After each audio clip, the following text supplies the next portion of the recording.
welcome to another exciting episode of Wave the Brush with me, your host, Kris, aka The Name Butcher, aka Hey You, Get Off My Lawn. Wave the Brush, the most informative 120 minutes on the internet on the wargaming lifestyle. We'll talk about painting, terrain, conversions, and everything under the sun. If you're a brand new viewer, we do a lot of painting talk, as well as a lot of what's under the sun, meaning no topics are barred. We'll talk about anything and everything. So, just be warned. We go off the rails pretty fast around here. We try and stay on topic, but it's not always the case, so, you know.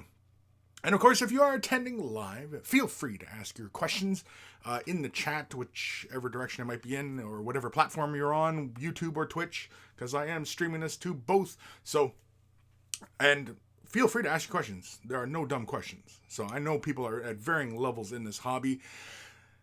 People who just picked up miniatures for the first time yesterday. And people who've been in this for as long as I have, longer than I have, for 40 years, you know. So there's always something for somebody out there. And if you're not able to attend live, you can always head over to waythebrush.com. Or you can always send your questions, I should say, to Kris@waythebrush.com. It's in the description below, as well as a link to waythebrush.com. Central hub of all the silliness has links to all the social medias, as well as Discord. Discord's been fantastic. It's a really great way to stay in touch. It's where it's where I really stay in touch with everybody. That's the happening place, is Discord. Also on waythebrush.com is links for t-shirts. You want to help support the cause? Look like a connoisseur of all that is good and holy in this world. They're wearing a Way the Brush t-shirt.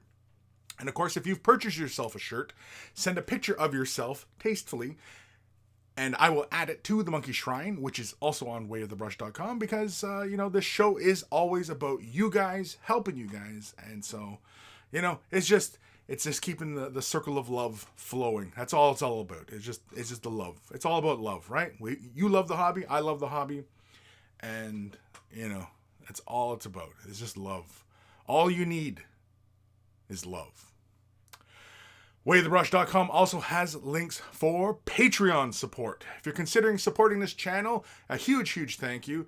A lot of these projects and things like this, and also just getting back on my feet. Some of you may have noticed, longtime viewers, that I've been away for a little bit. And that's not because I was, wanting to do that. It was because basically my computer pooped out on me. And, so I had to get myself a newer machine. And so I'm back up. And as Patreon followers can attest to, the spice must flow. So the tutorials are starting up again. I actually posted a tutorial last night. I just got this computer Friday. I was busy just getting all my graphic stuff done. And so, so Patreon support, huge, huge thank you to all my patrons who currently support me. And if you're considering Patreon support, you're helping me out tremendously. And I have varying levels of tiers of support, from $1 to $100. At the $5 mark, I'll send you some Way the Brush dice. Where's some dice? I don't have the dice. Oh, where's my dice? Oh, wait. Yeah. I've got Way of the Brush dice. I don't know. Can we see a monkey in there? Yeah, there's a monkey in there. Right over here-ish. There's a little monkey. Just like the little buddy right... Where is he? Right there? It's right on the die. It's right on the die. Ooh, that was loud. Sorry. And so... so you'll get some dice, and also planning on doing t-shirts for patrons, and at certain tiers, they'll get them for free. So I'm going to send them out as gifts, as thank you for their support. And if you're not able to support monetarily, thumbing up the video, liking, commenting, subscribing, ringing the bell, following, all that helps as well. And sharing is a big one as well. If you see somebody out there who says, hey, I need some painting help. Well, hey, I follow this guy, and he's often, there's a nugget of information there once in a while. So, feel free. And that helps as well. And all that takes is a couple clicks of the button, right? Also, a big thank you to Carl, a.k.a. Guymere Allfair, a.k.a. Beer and Blood Bowl. That's his YouTube channel. Check him out, Beer and Blood Bowl. If you love yourself some beer and you love yourself some Blood Bowl, Beer and Blood Bowl is where it's at. We always say thank you to Carl for taking the time out of his busy day to create the email jingles that play before the email segment of the show. So, always much love to Carl and Beer and Blood Bowl. And, yeah, if I'm ever on that side of the pond again, I'm going to have to squeeze in a Blood Bowl game with him. Holy cramoly, we got all sorts of comments here in this chat here going on. Where are we here? Ebb and Flow, what's up everybody? Dr. Zantos, hello. David Mofat, hot damn, straight from another Sunday show to Way of the Brush. Oh yeah, Adam does his Sunday show, yeah. I was busy this morning, I didn't be able to catch it. I try and catch his live show every once in a while. I do watch his videos, they're very entertaining. And you know, he's just got a really great personality. I've had the pleasure of, you know, speaking with him on numerous occasions, face to face, and you know, he's just a really good dude. Like, basically, he's another one who I feel is very genuine. The person you see in the videos and the level of humor, and you know, that's pretty much what you get when you meet him. And so he's one of those guys that I like, that he puts forth this kind of genuine kind of face, and I appreciate that. Aaron Seach, holy shit, happy Sunday, episode 274, Return of the Monkeys. Is it Return of the Monkeys or Revenge of the Monkeys? Harry, listening and building some Blood Angels, cool. The new Blood Angels? VJ Morph, hey folks. Sophie Wild, hey peeps. VJ Morph, painting my knot-holes? Huh? Is sucking my will to live. What's a knot-hole? It almost sounds dirty. Peep Eater, glad to have the show to watch while I work on glorious Mini Titans this morning. Oh, cool. Yeah, I'd totally get into Titanicus. I mean, I really like Titanicus. I had played a while back with Ash, you know, the old version of it, before the newer version. I think the newer version was rumored to be coming out. I can't remember how long ago we did. I always wanted to play it. I never had a chance to play it, and so it was really fun getting the chance to play it with him. And yeah, I had fun. And we definitely should go back and do some more old school gaming like that and bust that one out, because there's Eldar in that. And I have one of the Eldar Phantom Titans for it, donated. Was it VJ Morph? Did you send that? Somebody sent me a Phantom Titan. I'm sorry if I'm forgetting who it was, because it was a while ago. I was supposed to get it done. It is actually still just sitting on my to-do pile, which is massive. And so, yeah, but a huge thank you for sending that Phantom Titan, because I'd like to get some more. I probably have to squeeze out some more Epic, you know. And I would love it if Titanicus had Eldar in it. I mean, that's what I'm waiting for. I want either Forge World to produce just resin Phantom Titans and Revenant Titans, or Games Workshop produce some plastic ones. Oh, a little plastic one. Oh man, can you imagine? Because a Warlord Titan is about like yay big, right? Warlord Titan's about yay big. That Phantom Titan, he'd be like that big. Then his aerials would be a little higher. Like, it'd almost be like Wraith Knight sized. Almost. It'd be pushing it pretty close. But I would spend the $100 on that model, just because it's so cool. I don't have one of the new Forge ones. I have the old Armorcast one, which, you know, it's like a classic car, right? And yeah, I love the Phantom Titan. I still love Epic. The latest version of Epic, Apocalypse or Epic, whichever one, is really great. I just, you know, I like to play it more, but it requires me lugging around all my models, my whole collection, and I don't really feel like doing that. So, yeah. I just... Lord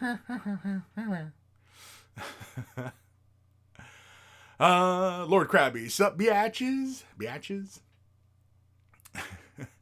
Brutal Tops 27. I enjoy the Gundam on your left, Kris. Glad you help me kill some time before I go run the TTRPG. Cool. Yeah, the Gundam. Yeah.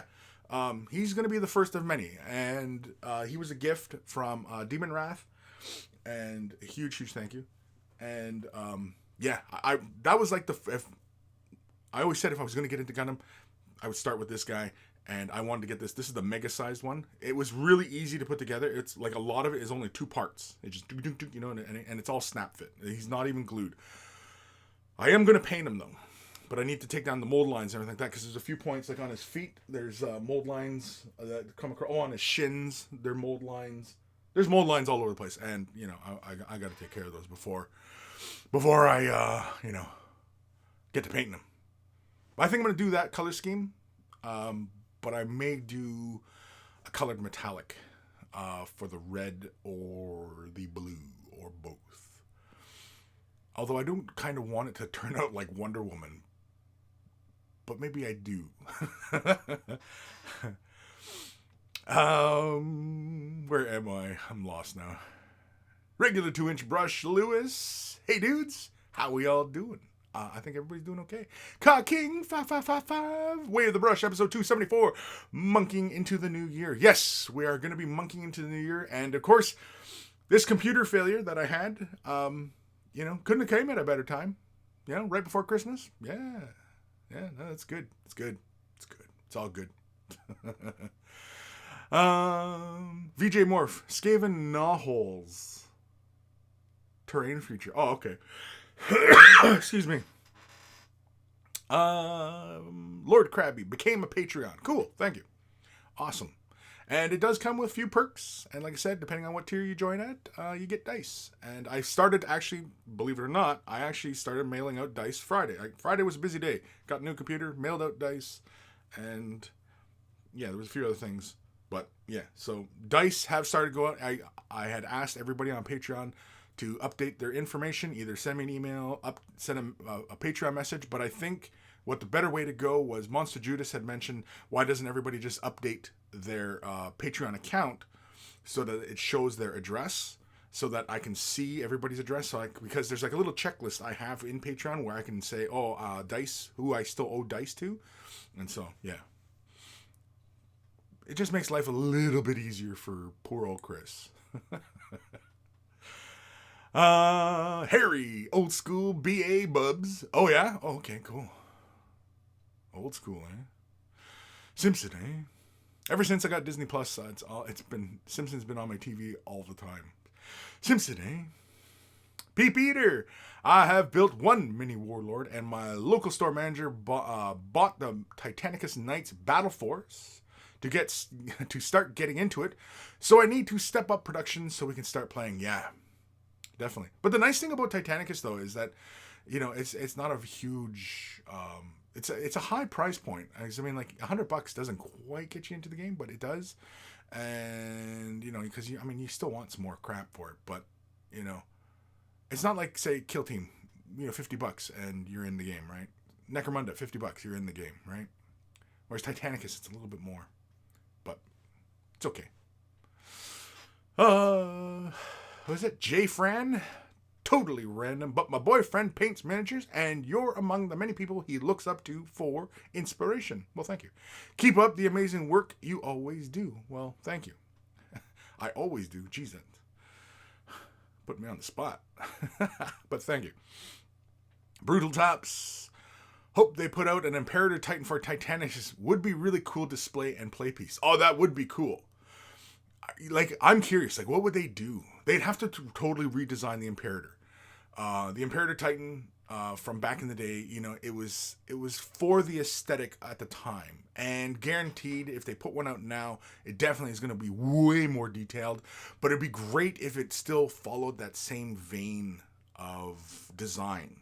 Because the new Titanicus stuff is inspired by the old stuff, right? It's Horus Heresy, right? And the Horus Heresy, the Warlord Titans all have the beetle back, right?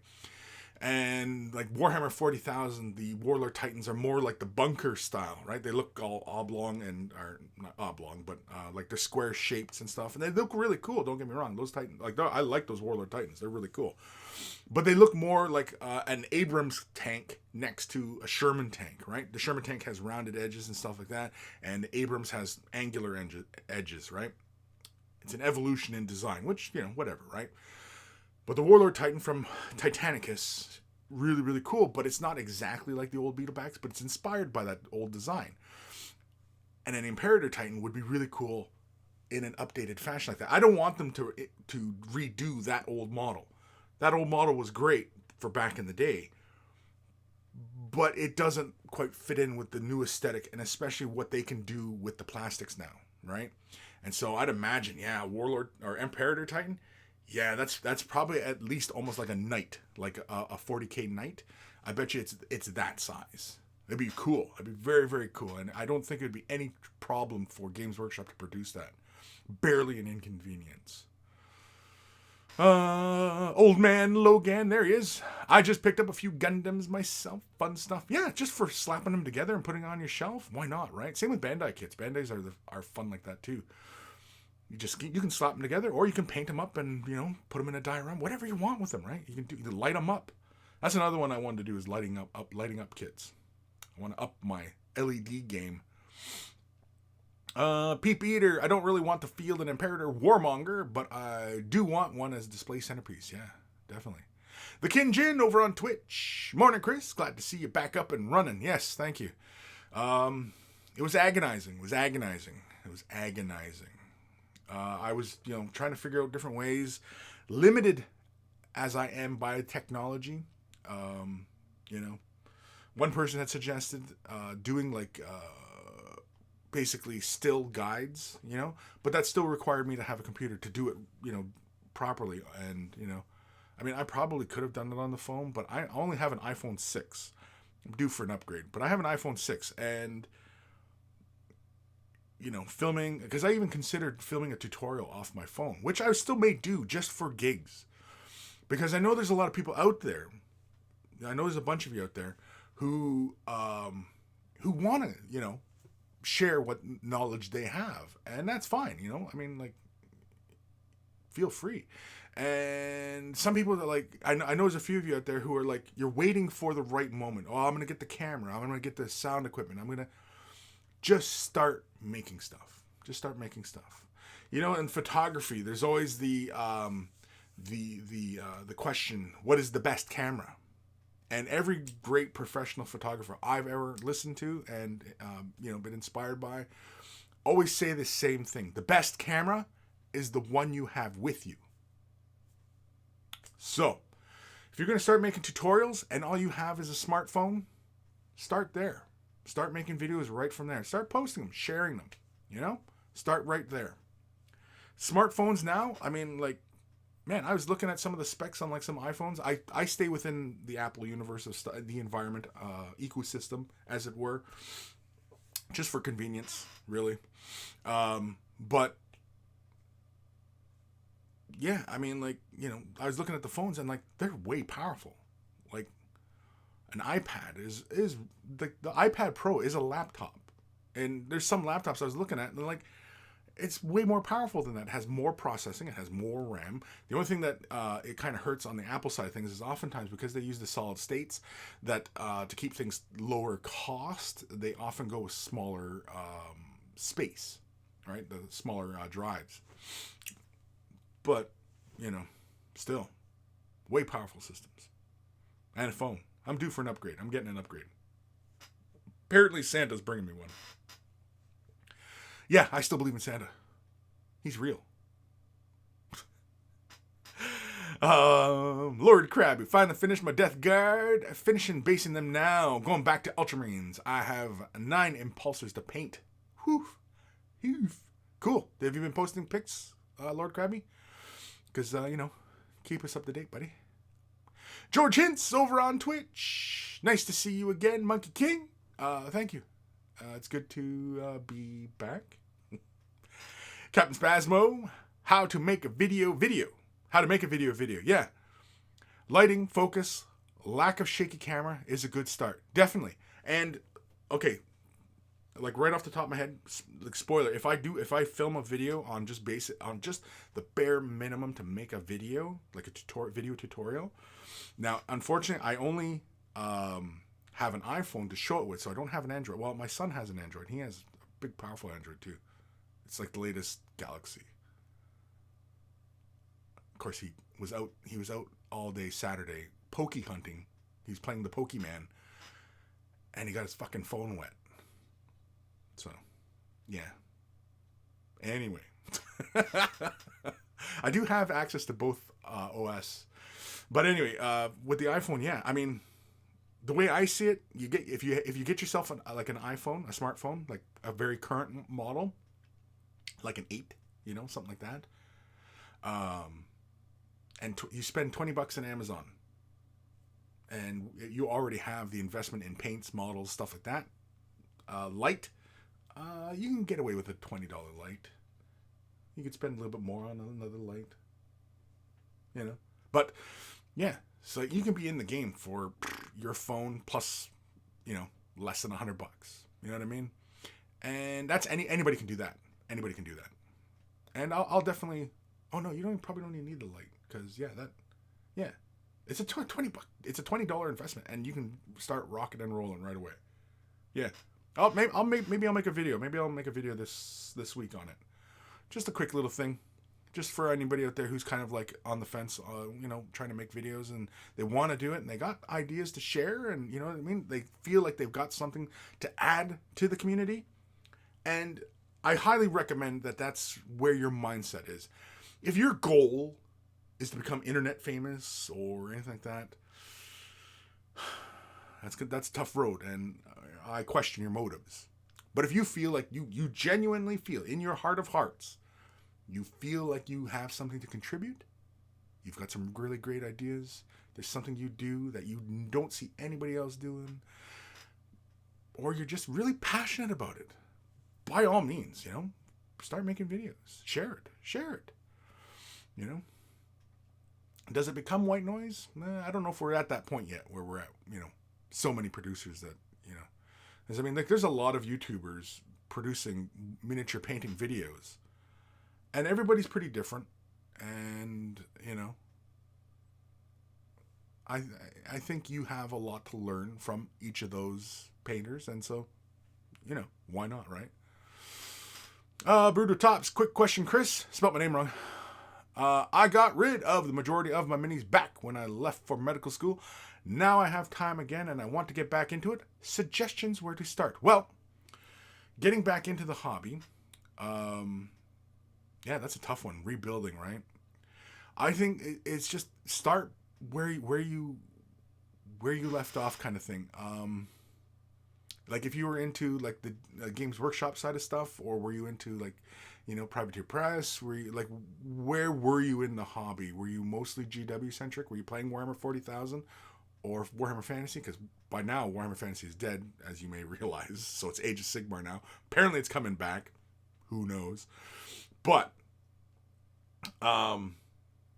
you know, and you know, there's like, this is actually a really fun time to kind of get back into things, because Warhammer 40,000, if you were into Space Marines, well, the new Primaris Marines look really, really great, and they're a lot bigger.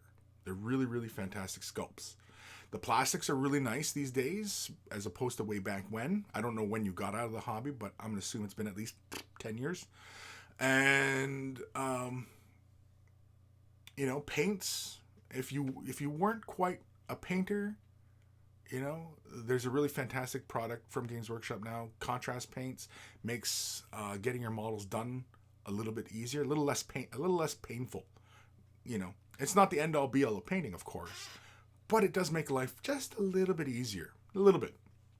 If you already know the tips and tricks and stuff like that, how to do that kind of stuff, it's an old bag. But you know, coming back into it, man, you know. Yeah, it's a fun time. So I'm not sure exactly, you know, where you were when you left off, but if you were more of a gamer or more of a painter, if you were more of a painter, man, there's so many models out there now, so many independent producers, artists out there creating all these really interesting sculpts. Where to begin? Really, realistically, there's so much info, and I know so many people can contribute to this idea. Really, I think you should join us on Discord, ask your question there, because boom, you're gonna get a whole bunch of responses from the monkeys, and you know, yeah, it's really we're like coming back into the hobby. You know, were you a gamer? Were you a painter? Were you both? You know, man, this whole show I could just go on and on and on and on and on and on, and I'd still miss stuff. So, yeah. Whew. Eric Weir. The iPad Pro is more powerful than most laptops, but unfortunately the operating system is pretty limited, making it hard to have it really replace a laptop or desktop. Well, it's the environment. It's not that the iOS is limited. It's just that in iOS, you know, if you, for example, if you are sharing documents within a work environment, oh, my dog is visiting me now. Well, come lay down then. Don't lay on that. Oh yeah. She wants to lay right down by all my plugins and stuff. Awesome. Thank you. Thank you, Jazz. Anyway, where was I? Oh, right, the operating system. So, like, if you're in a work environment and you're doing Microsoft Doc all the time, and then you go into Apple and it's their doc. Now it can export out as a doc, but that's when you're better off just going through Google Docs and just everybody share, because then it doesn't matter what operating system anybody's on, you can just share within that environment. Which of course Google is reaping the rewards at that point. But otherwise, I mean, yeah, it all depends. The only thing, and the other thing that I am not crazy about with a lot of Apple products, being within the environment, the ecosystem for a long time, is that oftentimes there is not a lot of ports, USB ports, stuff like that, Lightning ports. And you need to go through peripherals. And so, it's kind of annoying. Kind of, But, it is what it is. And it's really, within the Apple environment, it is really for creative individuals. Video production. It's hard to beat Apple in that category. So, yeah. Anyway. Aaron Seach, I know the feeling. Haven't been able to do any airbrushing because I was waiting for the parts for both of my airbrushes. Getting back into practicing my space art today. Oh, cool. Pics, man. Pics and pics. Peep Eater, speaking of cameras, I was surprised but gratified that my iPhone camera resolution was more than good enough to use as a pic in the background on a 36 by 48 poster. Oh, really? Yeah, most, like, if your iPhone is like at least a 7 or 8, you have a 12 megapixel outward facing camera and an 8 megapixel back. I'm on an iPhone 6 and I take my little thumbnails for the show with the selfie cam. That's only a 1.5 megapixel camera. I was like, really? This is only a 1.5? Like, what the hell kind of... And the outward facing camera is only I think it's a 5? It's a 5 megapixel camera. But I mean, the iPhone 6 is like, what, 5 years old? So, 5 years, that might as well be 50 years. Captain Spasmo, I have more of a face for radio. Sure. Come on now. Lord Krabby, this the way. Eldari Lamborghini, better late than never. Always better late than never. Brutal Tops. Sorry, Kris. Habit from a co-worker of mine with the same name, different spelling. Yeah.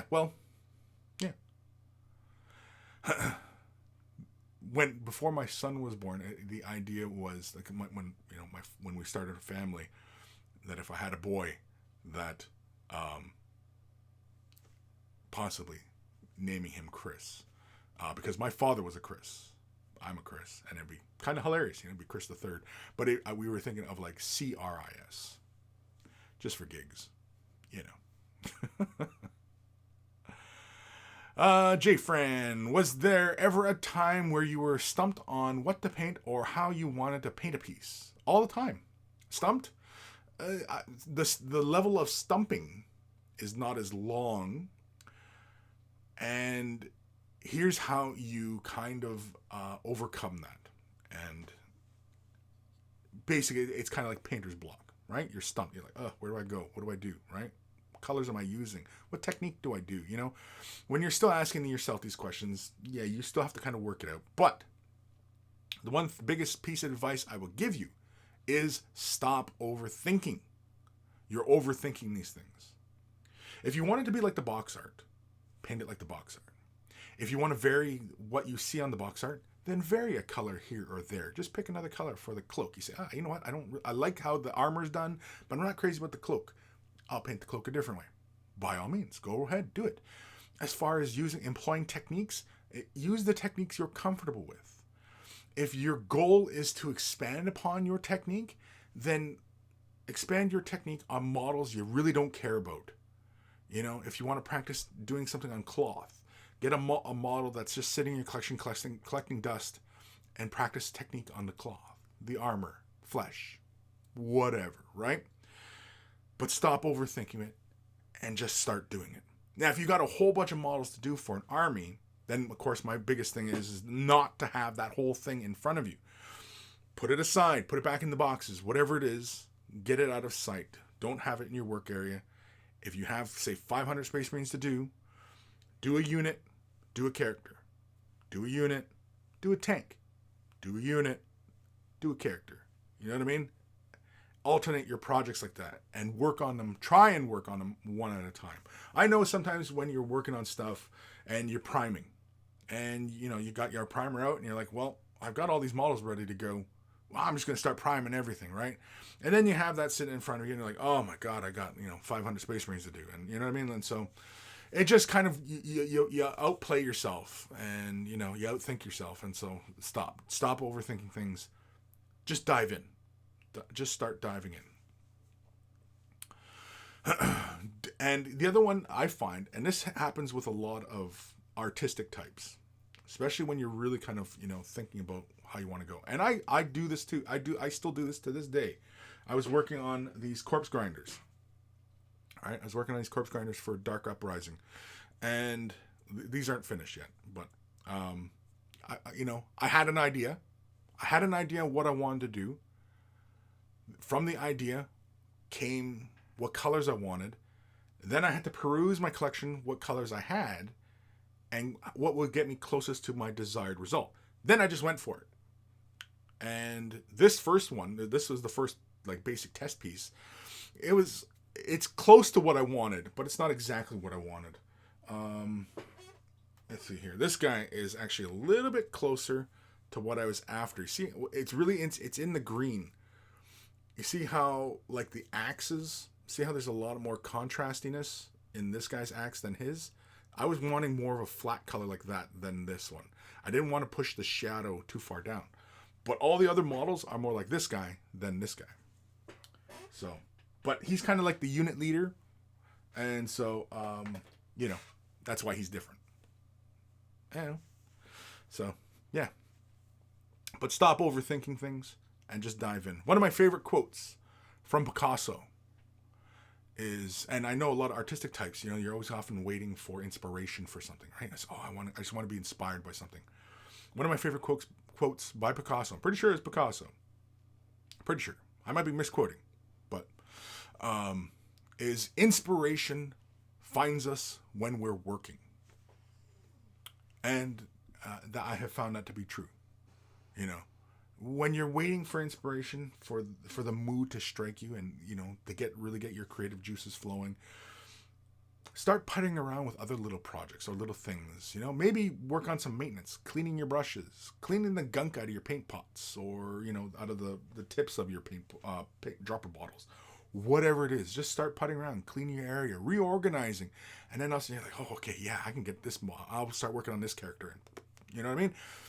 And then everything starts flowing from there. And then you just try and ride that wave as long as possible. Try, anyway.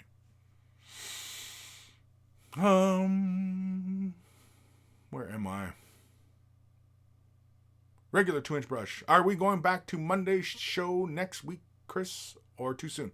A Monday show for the patrons. For anybody who doesn't know that I do a live show just for patrons on Mondays. I haven't done one in a while, obviously. About 3-4 weeks. How long have I been out of commission? 3 weeks? 4 weeks? Anyway. Yeah, I do a show on a Monday. We'll see how I feel tomorrow. Because like I said, I still got a bunch of stuff that I'm getting through.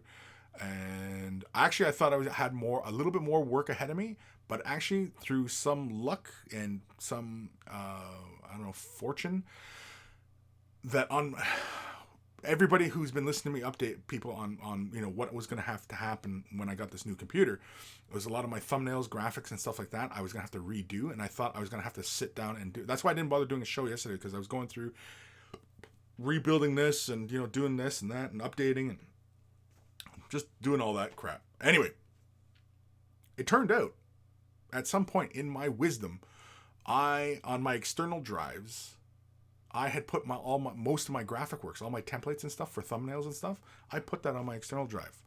It's months ago because some of the new stuff that I did isn't in the folder. So it was a while ago I made this folder on my externals. So it saved me a bit of work because that's why I like Wave the Brush. It's still the same thumbnail and everything because, yeah, I just use a template, my own template, and, do it. Saves me time, Templates save you time. Be more efficient with your use of time. Joe Lewis, I don't recognize anybody here. Actually, I recognize Dr. Xantos. Where is Haldane Urbanus and Totem Lord or Legion Painting? I don't know. People come and go. One that I always often wonder what happened to him was a young fella. I can't remember if it was Germany or Austria. I think it was Germany. He Pony Pledge, young fella at the time. That was years ago. I've been doing this show since 13. So that was a while ago. People come and go. Again, it's life. It's life. This is a hobby. This isn't, for me, it's a job. But for you, it's a hobby. You're supposed to enjoy it, right? And sometimes, life takes over and you got to deal with life first, right? So, people come and go. It's okay. Captain Spasmo, sensor size matters more than megapixel size with cameras. Yes, definitely. Definitely. But to get you started, an iPhone or Galaxy, whatever smartphone, any of these smartphones today, will get the trick done. And oftentimes, when we're really concerned about sensor size, we're talking about taking pictures of landscapes. We're in the realm of macro photography when we're talking about painting, doing painting videos, stuff like that. Doing a battle report with just your smartphone, totally feasible. If you want to do battle reports, totally feasible using just a smartphone, So, where there's a will, there is a way. Definitely.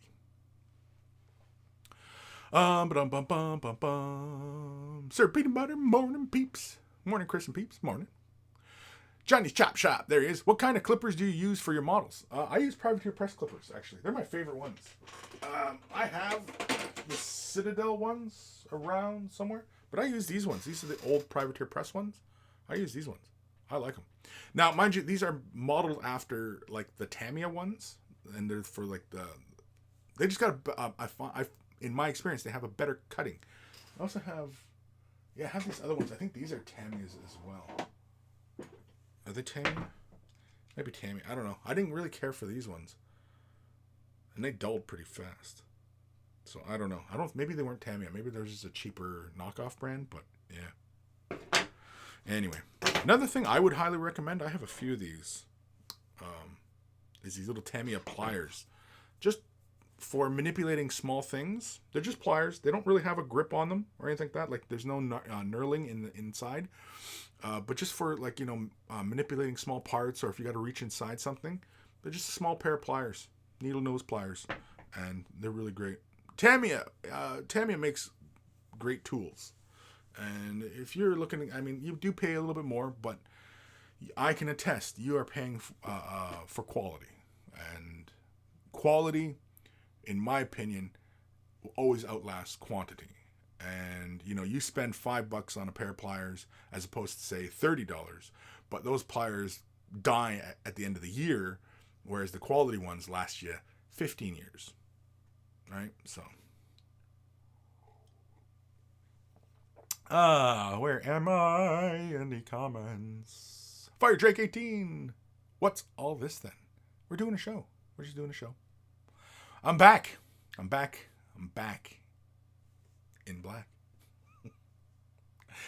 Johnny Chop Shop. What type of filler do you use other than green stuff? What type of filler do I use for other than green stuff? I use, green stuff.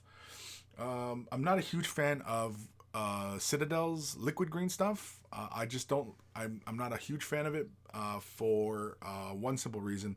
It shrinks as it dries. It cures. And actually, I don't know if curing is the right word. It probably just dries.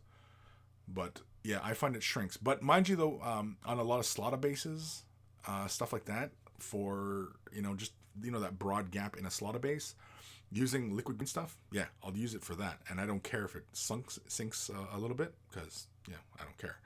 It's just the base. I'm going to fill it over and texture it and, you know, whatever, right? But I just want the gap filled. Otherwise, I use Vallejo's model putty. Do I have the bottle around? Do I have it around? It's around somewhere. Where is it? Son of a bitch. Oh, here's the bottle. Yeah. I love this. You can't tell because the label's all shredded because I squeeze it lots, right? Because it comes out. It's a marble dust. Apparently, it's a marble dust in a binder. It's really good though. You can sand it and everything like that. Cures nice and hard, and you can actually smooth it out with just a little bit of water, and you know, it's really great. I love it. Vallejo model putty. Captain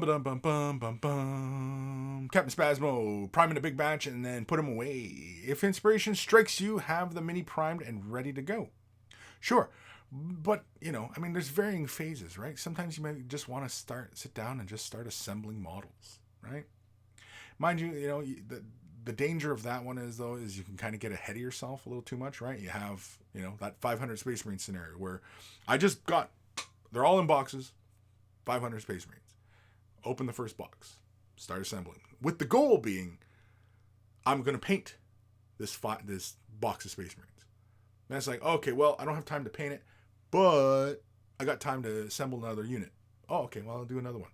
And you do that a few times, and all of a sudden you realize that you've gotten way ahead of yourself in your assembly. And you know what I mean? And so the danger is all of a sudden you have all your Space Marines in front of you, and you're like, oh my God, you know, now I got to get painting. And, you know, and it just becomes daunting, and just, you know, it just starts to, you know, become this burden.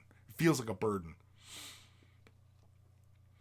Aaron Seach, I always have 2 projects going at the same time that are both completely different from each other, especially when batch painting. Cool. Clayton Tate, what's up, Buttercup? What's up? Boop. Regular 2-inch brush. I've found since I've gotten back into miniature painting, I like to paint a group of 5 Necron warriors, for example, and then switch to assembling something or basing, which I find very fun. Yeah, mix it up. Yeah, keep it fresh. Personally, like on my desk right now, I only have like the corpse grinders. I only work on 2 at a time. That's my limit is 2 models. Otherwise, I lose interest. I can't think of it. I black out, and you know, I wake up naked, you know, covered in blood in a forest somewhere. You know, just no, I can't do it. Just no, thank you. Peep Eater, all too often, inspiration for words and writing will come to me in the middle of the night. Sadly, I usually go back to sleep and can't seem to capture it in the same once I wake up. Same here. I know. Start having a notebook beside you. I keep telling myself to do that. I keep forgetting to do it, you know, but, yeah. Have a notebook beside you, a pad, pen, always, right there. Doesn't move. Don't let the kids near it. Don't let the wife touch it. Just have it right there. Bang. So you wake up in the middle of the night and go, oh, and just use your phone real fast as a light and just jot down what you were thinking. And then go, oh, okay. It's gold. Then you wake up in the morning and look at it and go, oh, frick, what was I? Was I on mushrooms last night? Jeez. Barris P. Of all possible, I was high and don't remember what I did situations. Taking a backup ranks pretty high. I was high. I didn't remember what I did. Excuse me. Yeah, I don't know. Consider myself pretty fortunate, I guess. Old man Logan, where's Aqua at? Yeah, speaking of our young viewers, right? Aqua. Where's Aqua at? He's a young fellow, and you know, he's got interests, and you know, young people, in and out all the time. Myself, same thing. I've mentioned this many times. You know, I was into the hobby. Oh, girlfriend. Out of the hobby for a bit. Oh, break up with girlfriend. Oh, back into the hobby. Oh, you know, so. Joe Lewis. I started on episode 55, the one about Thunderwolf carrying crates. The Thunderwolf carrying crates. Right. Yeah. I made a picture about that one time. I think I posted it on my Facebook. And, yeah, it got shared a little bit. Which was kind of funny, you know. Yeah, because it was the Thunderhawk that had the can carry the tanks, and I put the doggy carriers in them, and yeah, that's how the Space Wolves get around with their Thunder Wolves. ER, hello, Mr. Bello. from Toronto. Oh, hello, ER. Regular 2-inch brush. Tamiya super thin cement is really good for capillary action gluing. Would recommend it very clean for very clean assembly. Yeah, that's what I got. Tamiya extra thin. Yeah. I'm rocking it. I rock it. My favorite though for plastic kits, I would recommend this to everybody. Now I know there's a lot of you out there who use the Citadel plastic cement. Well, you should be if you're using if you're assembling styrene plastic kits, you should be using plastic cement. If you're doing Citadel kits, you most likely are using this stuff to glue your models together. Good.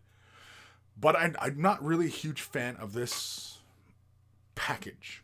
I like that it's on an angle like this. That's fine, you know. And it's got the needle. My little nozzle keeps coming out, and so that's annoying. My trusty rusty is Testers Masters liquid cement. I really like this one. And when you buy it, it comes with the little wire to clear your nozzle every once in a while, because it does need to be cleared. The Games Workshop one doesn't come with that. So you're kind of SOL if it clogs on you. Javier Zapoco. Oh man, that's a mouthful. Say that 10 times fast. That Gundam is awesome. Well, thank you. ER, Mr. Bello, did you paint the Mini Wargaming Alpha Legion Army? I did not paint the Alpha Legion Army for Mini Wargaming. I did the tutorials way back when. That was like a few years ago. I had done this whole series on Horus Heresy, and I did all the pre-Heresy schemes, and Alpha Legion I did. And in their vault, there is a bunch of videos I did on doing Alpha Legions, showing various ways to get it done. So, yeah. But the whole army, no.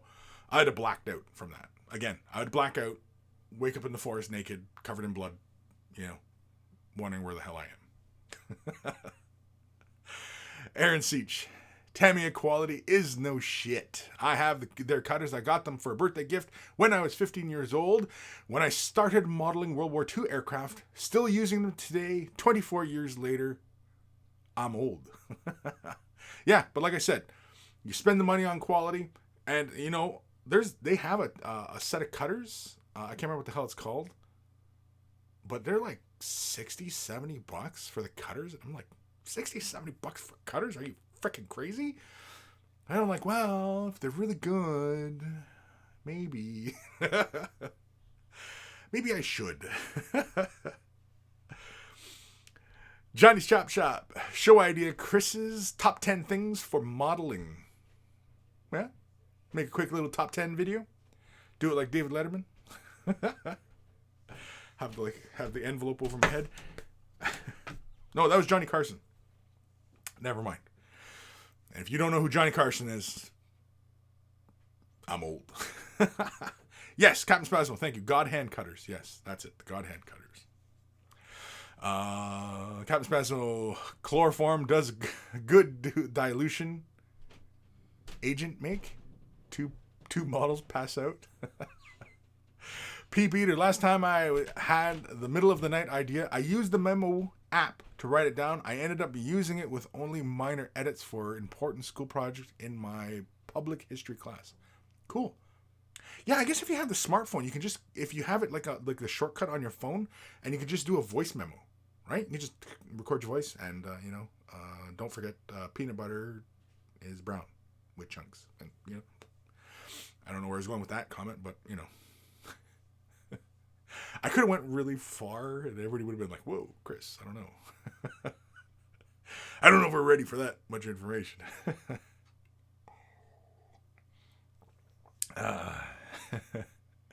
Aaron Siege, painting well high, now you're talking. Cap Spasmo, am I the only one who keeps misreading Peep Eater's name? Mr. Snow Yak, the island painter. Good day, Mr. Snow Yak. Is that like a Yeti? Are you Mr. Yeti? Peep Eater, no, tell me that's not the one.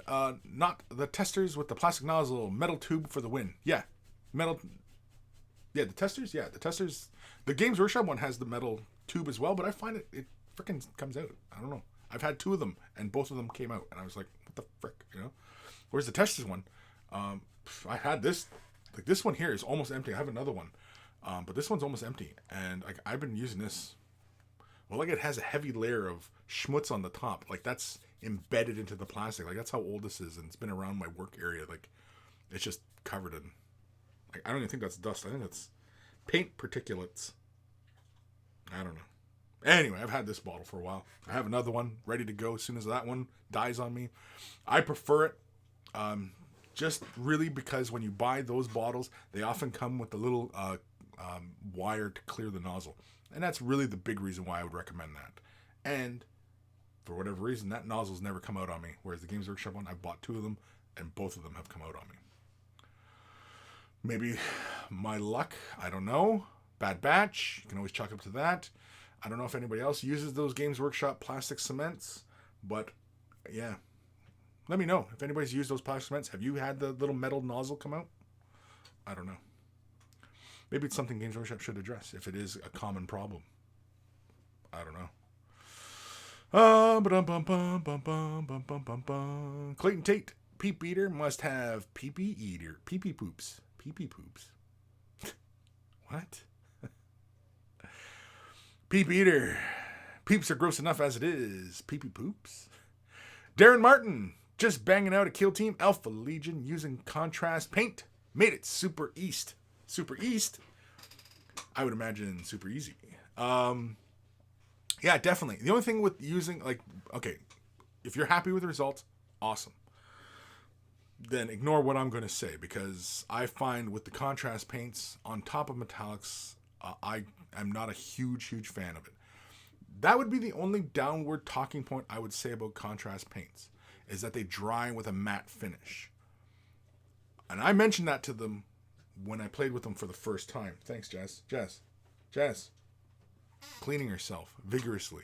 Anyway, and I mentioned it, that it should finish with a gloss, because then you can just use the Lamy and medium and knock that shine right out. It's easier to knock the shine out than trying to build that shine back up. Like, you can throw a gloss on top of the contrast, and it does bring a bit of that vibrancy back, but not as much as laying that metallic down and then laying a glossy clear color on top, like the Forge World Clears, Tamiya, Minotaur, So, but that's my preference. I'm anal like that, so, Mr. Snowyak, the Island Painter, you must like peanut butter. I do like peanut butter. I like chunky and smooth. I like it on toast with a little drizzle of honey. Ooh, that's my jam right there. I'm talking about peanut butter yet. I'm saying that's my jam. Anyway. ER, have you ever played an army in a battle report? A battle report in mini wargaming? Or on my own channel? On my own channel, on this channel, I have battle reports. I recently did battle reports with Ash for Necromunda, which we're going to get back into soon enough. And as far as 40K, I went up north a few months ago, back in October, and I filmed an Eldar on Eldar game. So I do have battle reports. When I was working for Mini Wargaming, I was not in a lot of battle reports. Some few earlier ones, but otherwise, no. Wasn't in. I told him, put me over to, producing battle reports. No, never happened. Said they would, never did it. Don't know why. Gee, friend, just turned 21 yesterday. I'm officially an adult. At 21? 18 you're an adult. 21 you can legally drink. Most states. In Canada, you can drink at 19. In Quebec, you can drink at 18. And I imagine in places in Europe, you can drink as soon as you come out the womb. At least it seems like that all the time. I know it's a stereotype, but... ER. Schwunz is a great word. I love that you use Yiddishisms. Yeah, they're fun. They're just fun words, Captain Spasmo. Congrats, Jay. I love how one day an adult makes. Regular 2-inch brush. I guess Chris's model tips could be interpreted more than one way, especially if peanut butter is involved. Captain Spezzo, cleaning herself or looking for inspiration. No, she's done. She's doing that poochie thing where she lays her head flat on the floor. I'd move the camera right now, but I don't feel like it. But yeah, she's still with me right now. She's just sitting here, chilling out, you know. Captain Spasmo, UK drink at 17 with some food, with food. Some of Europe 12, France, when you can hold a glass. Now, is that true? In France, is it as soon as you can hold a glass, or is that just a way of saying that, you know, French just drink at an early age? Like, but 17 with food. That's interesting. Yeah, because I know, I mean, I don't know if it's a stereotype, but, you know, it being very common in Europe to have, you know, wine and such with your dinners, and that, you know, at young ages, that's common practice. And, you know, I don't think there's anything wrong with it. I mean, you know, alcohol in moderation. I mean, there's nothing wrong with it. Yes, it's a poison, I realize.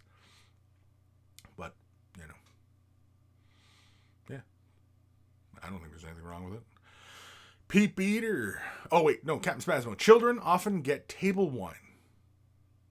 Table wine. Is that a different proof of alcohol? Is that the difference? Table wine? Is table wine just not as alcohol content? Pete Beater. When I grew up in West Germany, the drinking age was 16 legally. In practical terms, if your nose cleared the bar counter, you were good. Is that why bars are set so high? Like, that's why they're standing? You know what I mean? Like most bars, you know, you got to be able to stand at the bar. That's funny. I don't know why it's funny, but it's funny.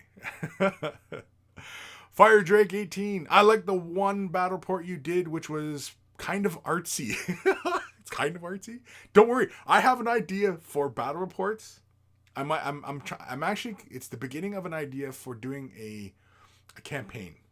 And yeah, I have an idea for doing battle reports a little bit differently. Now, I'll share it once I have more of the idea kind of flushed out, but I have a new idea for him. Anyway, I can't imagine how long it took, but I love the look and presentation. Which battle report was kind of artsy?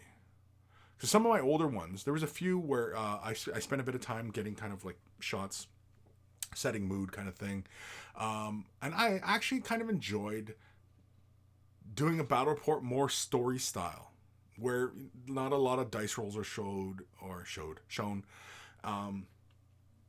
You know, it was concentrated just more on camera. And if at the time I had better lighting and a better camera, better rig so I can get smoother camera movement, I can totally do that right now. Right now, today, I can film a battle report that would be to that spec. Other than, I need the terrain. I need terrain. But I have access to terrain, so it's not really a huge issue. But anyway. Captain Spasmo, yes, watered down wine. Really? Table wine? Is that, when they say table wine, is that what they're referring to? It's a watered down wine? See, I'm learning too. You learn, I learn. It's how... Circle of life, Simba. Is that what it is? Table wine is often referred. It's a watered down wine. J Fran at Pete Peter. Oh, okay. It's at Pete Peter. Clayton Tate, do another gentleman's bat rap where you challenge Owen in the manner of your people. A slap. Yeah, we haven't done that one in a while. We should bring back the gentleman's bat rap. Now with all the high-speed cameras, we can get a really good glove slap. And I think everybody would appreciate seeing Owen's face getting hit. I'll bring my big leather work gloves, and I'll smack him in the face with a big leather work glove. Yeah, maybe.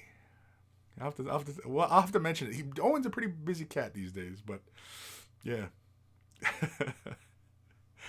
Captain Spasmo, you dip a finger in whiskey and rub the gums of teething children, or if they do not get to sleep, Northern Ireland.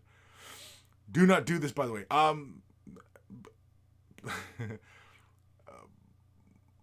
my children's grandmother she's from Scotland, and she grew up on it, and I believe she did that when the kids were teething, which I was fine with. I mean, again, it's the tiniest amounts, and alcohol does have a soothing nature. I mean, it does change the nerve endings as soon as you slap them on, right? So yeah. But yeah, I'm not opposed to it. Ghost Star Man Deluxe. Woo! I've been watching Justice League, so I missed the notification. Well. Clayton Tate, LOL, slow-mo. Yeah, slow-mo, just glove right in the face. And just see him, a little bit of spit flying out. Lord Krabby, Kris, what do you think about The Mandalorian? Holy shit, dude, you just opened up a can of worms right there. What do I think of Mandalorian? I like it. It reminds me of spaghetti western in space. Yeah, Mandalorian. Okay, we're going to talk about Mandalorian for a good solid minute here anyway. So, if you're not a fan of Star Wars, which anybody listening to me, I can't imagine any of you are, but Mandalorian is really great. You don't have to know anything about Star Wars. This show is like the original movies. Okay? Whatever you loved about the original movies, show has managed to capture that. It's managed to capture that level of storytelling, and it's direct. I don't get the feeling of any kind of other agendas. I'm kind of tired of that conversation in these movies, and but with this TV show, Filoni and Favreau, they get and love Star Wars, and I think because Favreau is really the man for Disney right now, I think he doesn't have quite as many committees, breathing down his neck about incorporate this, incorporate that. It's just left to their vision. And if you truly love and stay true to a source material, this is the kind of shit you produce. Is like Mandalorian. And Mandalorian is really, really great. And it's simple, it's fun. It's just like, the original Star Wars. It's like A New Hope, but an expanded backstory kind of thing. I realize it's not the same shit, but I really enjoy Mandalorian. And yes, it is a Western in space. And I realized that the Mandalorian, you know what the Mandalorian is? It is a Western, but Mandalorian is Kung Fu. The old TV show, Kung Fu. Carradine, Kung Fu. If you used to watch that one back in the day, it was a Western. And he went town to town, getting into adventures, solving problems, helping people out. And of course, the other one is that the Mandalorian, he gets into adventures. Right now, where he's not really looking for something. He's just more or less on the run. So his goal is just to find a place where he can hide with the Baby Yoda. And I say Baby Yoda because I don't know what the hell he's called. The kid. We'll just call him the kid. He's looking for a place to hide the kid, essentially, right? Because basically he wants to hide the kid so he can go back to doing whatever it is. And I think eventually what it's going to come to is whether or not he can truly leave the kid or not. I think that's where we'll probably end up going. And that'll probably be like the season ender, is that he finds a place that he thinks is safe and he's going to leave the kid. And the kid will be, no, don't leave me, and yeah. And the last episode, spoiler, fucking Bill Burr drops Baby Yoda. Fuck Bill Burr, because, that asshole, he dropped Baby Yoda. So, I really enjoy Mandalorian. It is Kung Fu in space. It's a Western.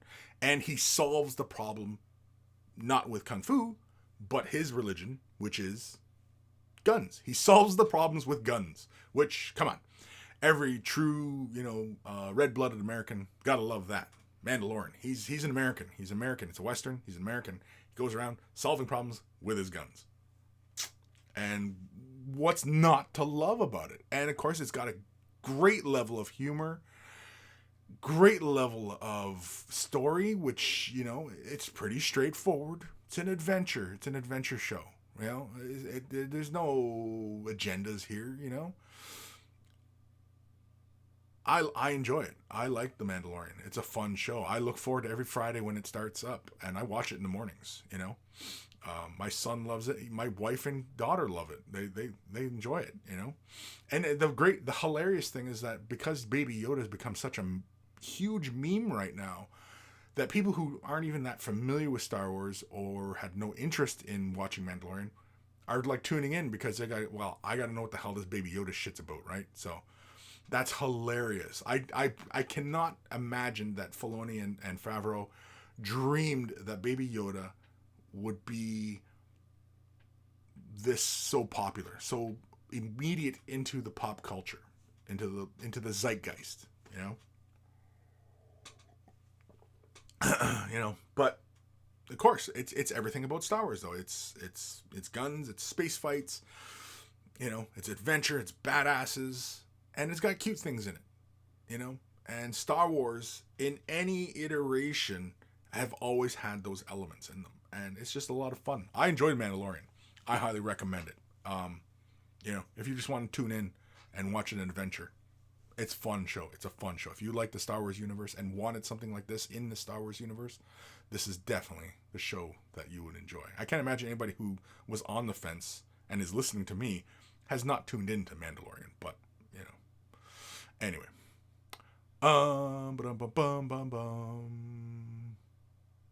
ER, when you said you went up north, where did you go? Is there a model store in Sudbury or North Bay? No, in Sault Ste. Marie. I went to Sault Ste. Marie. That's where I'm from originally. Well, not originally. I'm from London, Ontario, but for the last where previously, Sault Ste. Marie, my home territory is there, Garden River. So anyway, there's a game nook. If you watch my last battle report, it's Eldar against Dark Eldar. You'll see the store in the front in the shot. I took a picture of the store. I actually had some footage inside the store as well. They got a really beautiful store there. Really beautiful. It's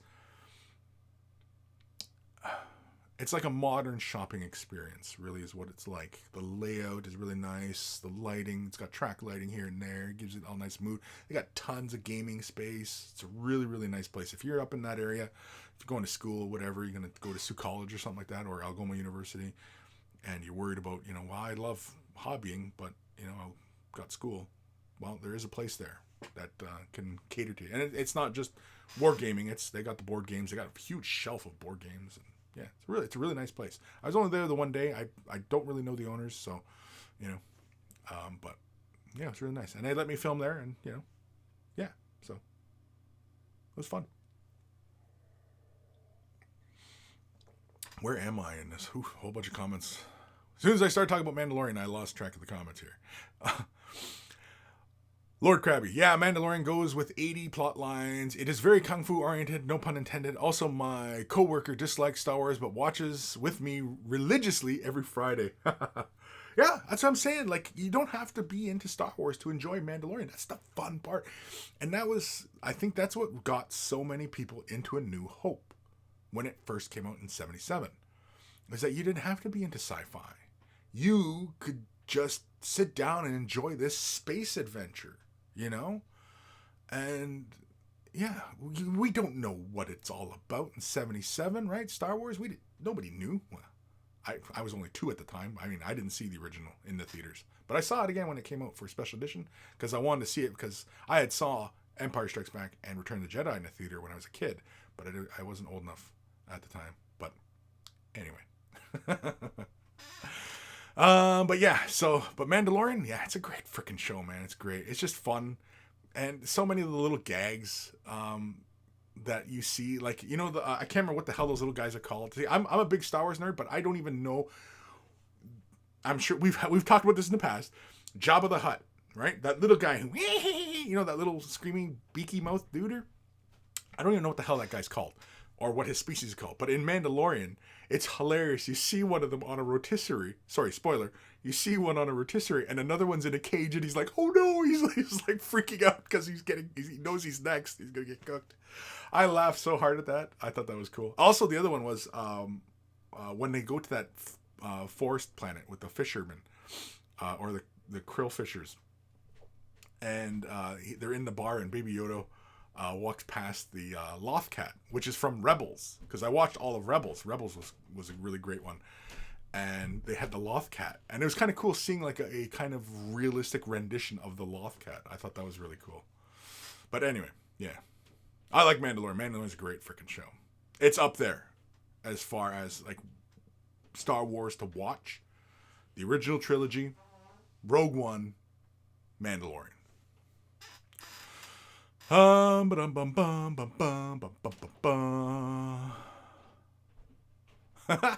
Peep Eater. I heard Mandalorian described at Line Wolf and Cub meets Star Wars.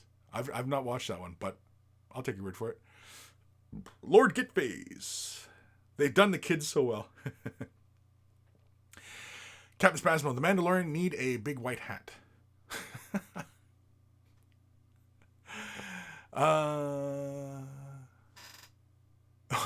ER. I didn't like the last episode. I found it contrite. I hated episode 5 and 4 was meh. Since episode 3, I've been disappointed, although I must say episode 6 was at least all action and no politics. I found they all are. It's just an adventure. It's just one story. Like, so far, the amount of what we've watched could have been a feature film. You know what I mean? And it would have just been one show. Yeah, the third episode is great. I love that when all the spoiler, when all the Mandalorians come out and they got like the jetpack ones, and you're seeing all these guys flying around. That's freaking great. And a buddy with the Gatling gun. That was awesome. But no, I've enjoyed every single episode. They've been great. Just other than the last one, fuck Bill Burr. Fuck Bill Burr. Drop Baby Yoda. Fucking bastard. Fire Drake 18 aren't gonna the solution to everything. Aren't gonna the solution to everything? Or are you saying aren't guns the solution to everything? Is that what you're saying? Some say the Bible, but it definitely guns. Don't know where we're going with that one, Fire Drake, but okay. Captain Spasmo, and yet Firefly. But Firefly is only one season. Mandalorian's definitely going for more seasons. And the beauty of Mandalorian is that if they want to keep it as Mandalorian and the kid, that can run at easily 5 years without having that kid change. Because usually Hollywood working with babies is a pain in the ass because babies obviously get older, you know what I mean? And next time you got to find a kid who looks like the last kid kind of thing, blah, blah, blah. Whereas right in the story, as soon as we're introduced to the little baby Yoda, he's already 50 years old. So he's not likely to change much in even 5 years of storytelling. We can even jump a year in timeline in Mandalorian, and he's not going to age much. Apparently Yoda's species is very, very long lived, right? Well, Yoda says for 800 years he's trained Jedi. So he already had a life before becoming a Jedi for 800 years as a master training Jedi. So Yoda was old as balls, right? So anyway. ER, my mom grew up in Espanola. Wood Chip Central. Espanola. You always know when you're in Espanola. I'm sorry. I'm so sorry. Daniel Horton, have you left mini wargaming? Have I left mini wargaming? Yeah, I don't work. Since August, I have not worked for mini wargaming. I'm independent, doing things on my own, and keeping the work going. I solely rely primarily on Patreon support. So, you want to help the cause? There you go. Just click the link description below. ER Jawas. Yeah, Jawas. Blowing away Jawas. I love that he's Mandalorian. He's not above disintegrating people. And it totally makes sense now. Like in Empire Strikes Back, how Darth Vader gives Boba Fett shit. He's like, and no disintegrations. Because apparently Mandalorians just love disintegrating people, I guess. I don't know. But it's hilarious. It's hilarious. Old Man Logan, table wine is not watered down wine by any definition, of which there are many, many definitions, or many table wines. Not to say that some don't do that for kids. It is commonly thought of a less expensive, easy drinking wine, cause reduns? Raidens? Raiden. Lord Raiden? You know what? Hold on, folks. I am going to message my daughter to help me out with my coffee. Hold on. Because that was a little cold. Oh, my Lord. I've stopped. I've speaking of coffee, I've stopped putting anything in my coffee. I'm back to I'm back to black, man. Just black. Trying to keep the old sugars low, man. So I've been on this kick lately in the last, well, since I've been diagnosed diabetic and been taking medication for diabetes. Excuse me. Yeah, just cutting the sugars, man. Just cutting the sugars right out, It's a big one. It's a big one. Anywho, Captain Spasmo, Salacious Crumb was a Kowakian? Is that what they're called? Anyway, I thought the Mandalorian was hilarious when he knows he's next. Oh, thank you, honey. Please. Is the coffee pot still on? I don't know. Okay. There should only be, I think, enough for one cup anyway. Okay. Thank you. Captain Spasmo, in restaurants, yes, table wine is a basic option. The term comes from the old habit of watering wine to make the water drinkable when the wine was expensive.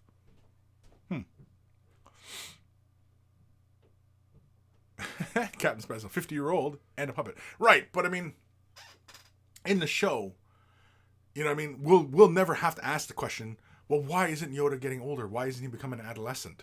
You know what I mean? Because usually when you're working with kids in shows, especially when you're telling a serialized story, the kid ages, but because plot, well, his species apparently doesn't age very quickly.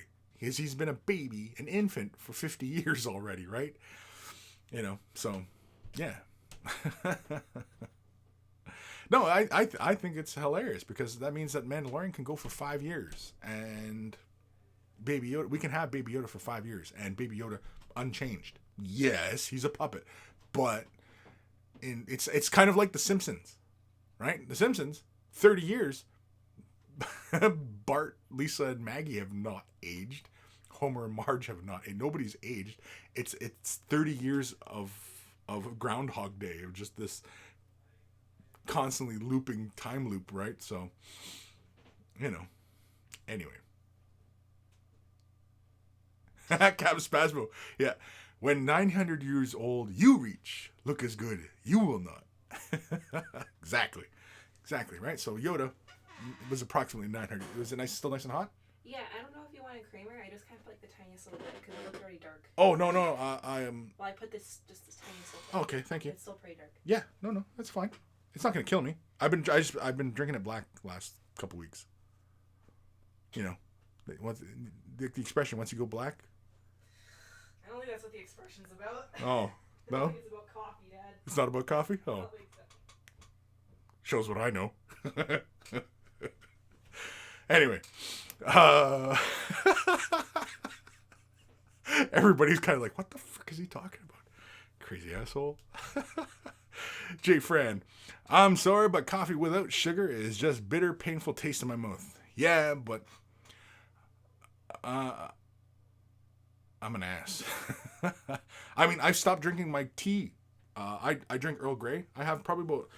Usually, okay, here's about how my day usually goes in what I'm consuming as far as liquids and beverages. I start the day off pot of coffee, about a 10-cup pot of coffee. So you know how the pots of coffee, right? The automatic little brewers, right? I don't do the Keurig thing or anything like that. Good old-fashioned coffee pot. Paper filters. Grinds, right? About a 10-cupper. I usually go for about a 10-cupper, and that usually lasts me until about lunchtime. And after lunch, I have... in the afternoon, I usually go in for about 2 cups of Earl Grey. Nothing. Straight up just Earl Grey. Dinner time, possibly. Another half pot of coffee with dinner, possibly. Just kind of keep, the motivation going through the evening, especially, because it's family time and doing things like that. And then usually before bed, I've been going in for tea. I was doing green tea, but I found green tea was kind of just ramping me up a bit. I found that I was really hot when I was going to bed, so I stopped that. So now I've been going in for chamomile. No caffeine. No caffeine. But yeah. So, anyway. For anybody out there who gave a shit, it was like, yeah, I'm really curious to know what Kris is drinking in the day, right? But you'll notice one thing that I left out. Alcohol. No alcohol. I've been clean. Not sober. But clean-ish. Sort of. I had a couple beers there last weekend. Oh, no. For my birthday. I had a couple. Oh, yeah, me and my boy. We shared a couple pitchers of beer. We had some draft. I'm not off alcohol. I just reduced. Reduced. Not off alcohol. I like alcohol. I still like I actually had a hankering for some whiskey last night. It's getting cold and damp here yesterday. It was just raining all freaking day. So, yeah. Anyway. Where am I? ER. Sad to hear about you and Mini Wargaming. Are they hard to work with? That's something I think I would have to say, go and experience Mini Wargaming yourself. And, yeah. How you see me right now and how I interact with people and everybody all the monkeys that I've met in real life and, I've known for quite a few years now. How you see me on camera right now is pretty much what you get in reality. Probably a little bit more swearing, probably. Maybe a little bit more asshole. I don't know. But, yeah, what you get with me right here, right now, is pretty much what you get when you meet me. And we hang out and, I'm not really one for facades, for presenting a false face.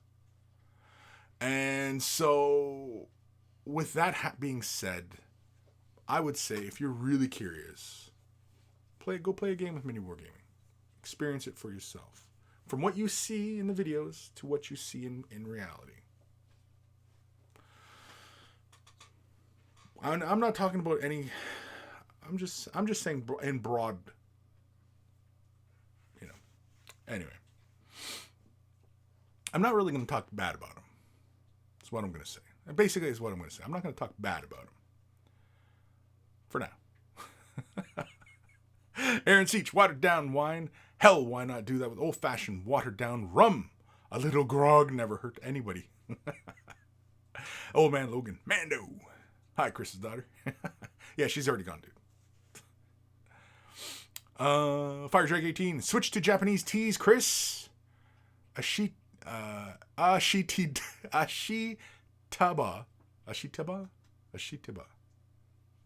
Sounds like a shit the bath. I think is good and is a green tea. Okay, hold on. I'm gonna make a note of that because I know we've talked about this one before. I think, and you know what? I'm gonna send a message to my wife, and she's just gonna go, "What the hell are you talking about?" Let's just see.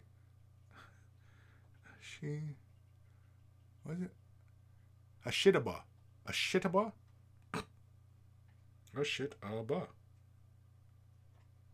I sent that just a shitaba, and then let's say, let's just say, go get it. She's gonna be like, what the fuck are you talking about? Or maybe she knows, I don't know. Maybe I'm not giving my wife enough credit.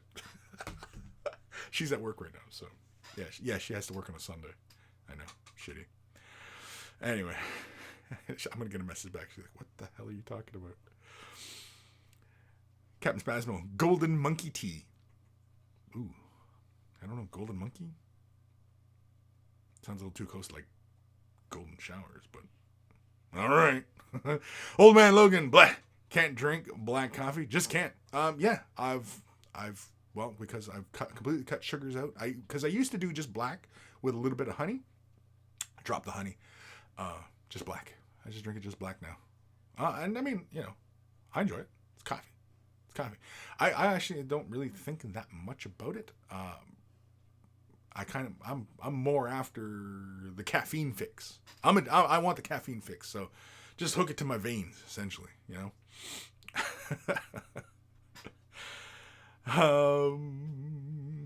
Fuck, where am I? Bleep bloop. There he is. Hey y'all, here for a while after a late start to the show. How is everyone? I think everyone's okay. What time are we at here? Holy crap, we're almost at 1:30. Holy crap, I haven't done any emails yet. I better jump on some emails. I'm just checking these comments here. ER, just don't buy gunpowder green tea. I've never heard of that one. Grim, email time? Eh? Yeah, that's what I'm saying. Also, hello. Hi, Grim. I'm back, baby. I'm back. Anthony B, shotguns and beers. Might have to. Fire Jackie Dean, kombucha is a good switch from alcohol and soda. Typically low sugar and calories. Each brand has a different taste. Just try a bunch to find out what you like. Hum is my favorite company. Not as strong. Hum? Fire Jerky Teen. Been drinking kombucha for 8 years. Kombucha. Shit, now I might have to make a note of that. Kombucha. Alrighty, kids. Let's do an email. Because I got a bunch. Because I was late. But, yeah, let me switch to that window. No, that window. Yeah, that window. Alrighty. So, if you're wearing headphones, turn them up or down. But here it comes. Let's start it off with a classic. Email time. Email time. Alrighty. Let's do... Which one is this? Yeah, there we go. Oh, for fuck's sakes. There we go. Oh, son of a... Yeah, there we go. Alright. This one is from our good buddy Scott. Kris, hope all is well. Picked up the new box set, working on some dudes for a new game. Trying a new technique on the armor. Trying to make it look textured. Hope that is how it looks and not like plain sloppy unblended paint. Thanks for taking a look. Hit me with any CC you got. And so he's working on the Palatine Enforcers. And so let's have a look. There we go. Perfect. So he's going for a textured metallic look. Now, having said that, I can definitely see what you're going for on the knee pad and on the chest armor, especially on the his left, but what we're looking at on the right. I really like that little bit of, like, I don't know what that is, where you can get that ring, almost like it's like a pockmark, like it's a large pockmark on his armor. And I like that. I like the texturing. Honestly, I like this. This is a really great paint job. I feel like the contrast in the shadows on the yellow pushes a little too far to black. Obviously to black. I think I would like to see a little bit more yellow, especially like on the ribbing on the shoulder pads. You know, those little rib things or whatever. Rib for his pleasure. And his shins. I don't know. But I mean, it's your thing. It's your style. It's the way you like to do things. By all means, continue. For me personally, I wouldn't have gone that far down. Maybe a dark brown, maybe. But I don't know if I'd have gone all the way to black. At least in the picture, that's the way it looks. It looks black. But it does not look like a blended mess. And I like the fact I can see your brush strokes. And I think that's something that's not appreciated these days, is seeing people's brush strokes. Because we're so used to seeing these really picture perfect kind of paint jobs that are airbrushed heavily. And I like this. I like on the gauntlet on his, or the vambrace. Is it gauntlet or vambrace? The forearm bit. Anyway, I like it. It doesn't immediately read as a textured surface on the shin armor. I can see like the little pock marks, and I think varying the size of the pockmarks. I think like what you did on the elbow pad, that reads as texture immediately. On the calf, it looks more like I don't know, like little pinprick holes. And I think what you did on the on the elbow pad there would read a little bit better, and especially the edges, the corners of the armor, like where it reaches like at the bottom of the ankle or the top where beginning of the knee. I think like that little highlight bringing that dented edge. You see a lot of examples of it in a lot of other painting. You probably know what I'm talking about, but I think that's what it needs to create that so that the edges of the armor doesn't feel so smooth, that you have the edges of the armor kind of dented in, because realistically those edges would be dented. You kind of see it on this picture here on the left arm, that elbow. You can kind of see where you have the highlight and it jumps over that shadow right at the edge of the armor. That gives that impression of that armor is being dented in. On that back plate, definitely reads as textured armor, as like there's pock marks and scratches and things of that nature. Definitely reads as such. I like it. I think the helmet could use that same level of highlight that you have on some of the other parts, like on the calf, on the back plate. The back of the helmet doesn't feel as bright, and it feels like that back plate on the armor. Like, why isn't that helmet at that same brightness? And I think that helmet needs that. I think that shadow that separates the ridge on the helmet, that little mohawk bit, I don't know if it needs to be... Okay, I can see it on the helmet here. Yeah. But does it look like a blended mess? No. It does not look like a blended mess. I like it. It reads as texture. I can see what you're going for. As I mentioned on the first picture, I definitely like what I see on the left-hand side, how you kind of have that large pockmark, and it's falling into the shadow. I like kind of the direction of the light you're going for here, actually. I think the way you're lighting almost off center, right? You're kind of going for this asymmetric kind of lighting on the model. So what is it? 1/3 lighting?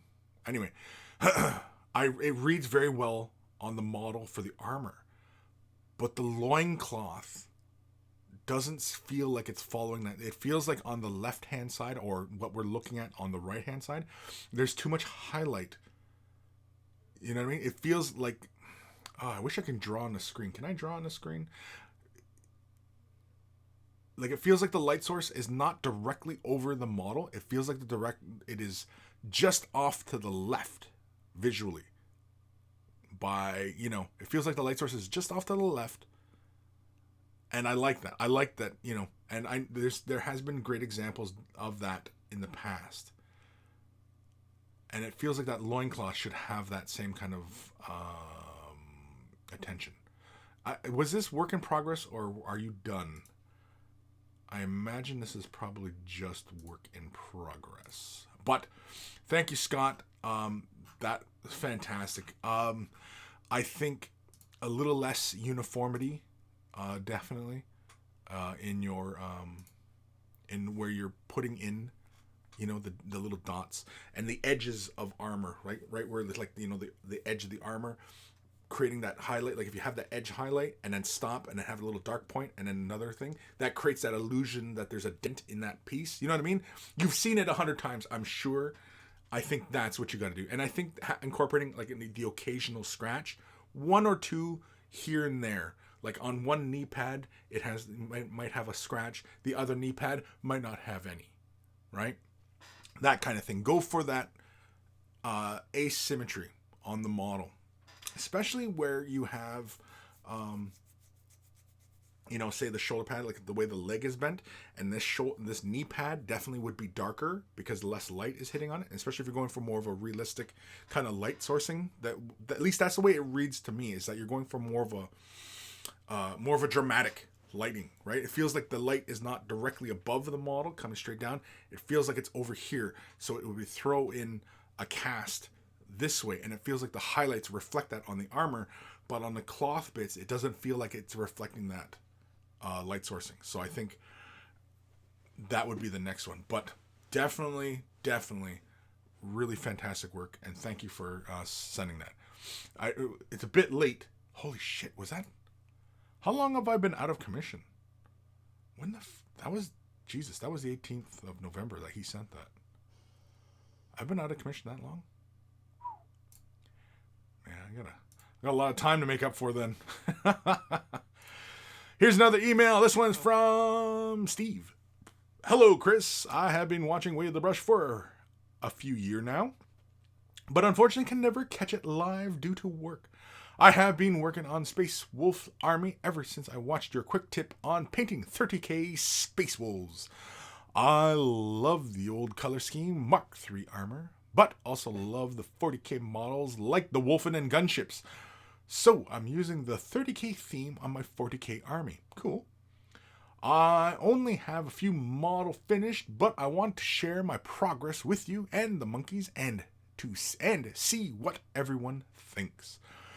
I have another 10 gray hunters on the table waiting to be finished. I'm also waiting to put a pack marking and the decals on till after all the troop squads are done, and then here is what I have so far.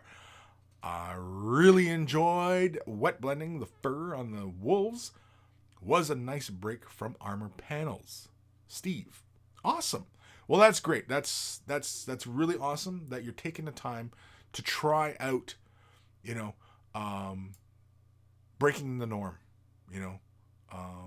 getting out of your comfort zone. And, and that helps definitely. And I recommend this to everybody that, when you have an opportunity to try something out that you've been curious about, give it a try.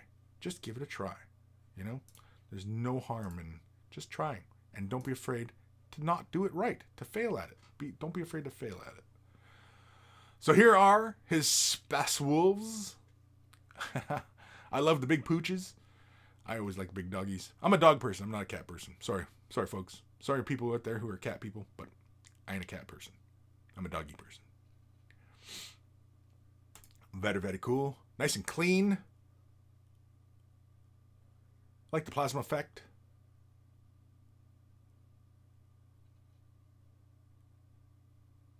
Really straightforward, Just getting it. I like the bases. Again, the bases straightforward. Is that the GW stuff, or is that something else, or is that? It looks like a bit like the GW stuff.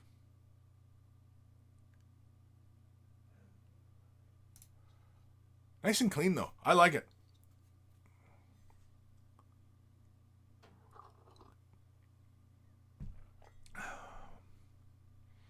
Yes, like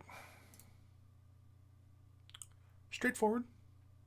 And when you're going, and Space Marines, Space Marines, you can paint them, really realistic. Go for, light reflections all over the armor. Or you can just give them a straight up base coat, edge highlight, shade wash, done. Nice and clean. And I like these.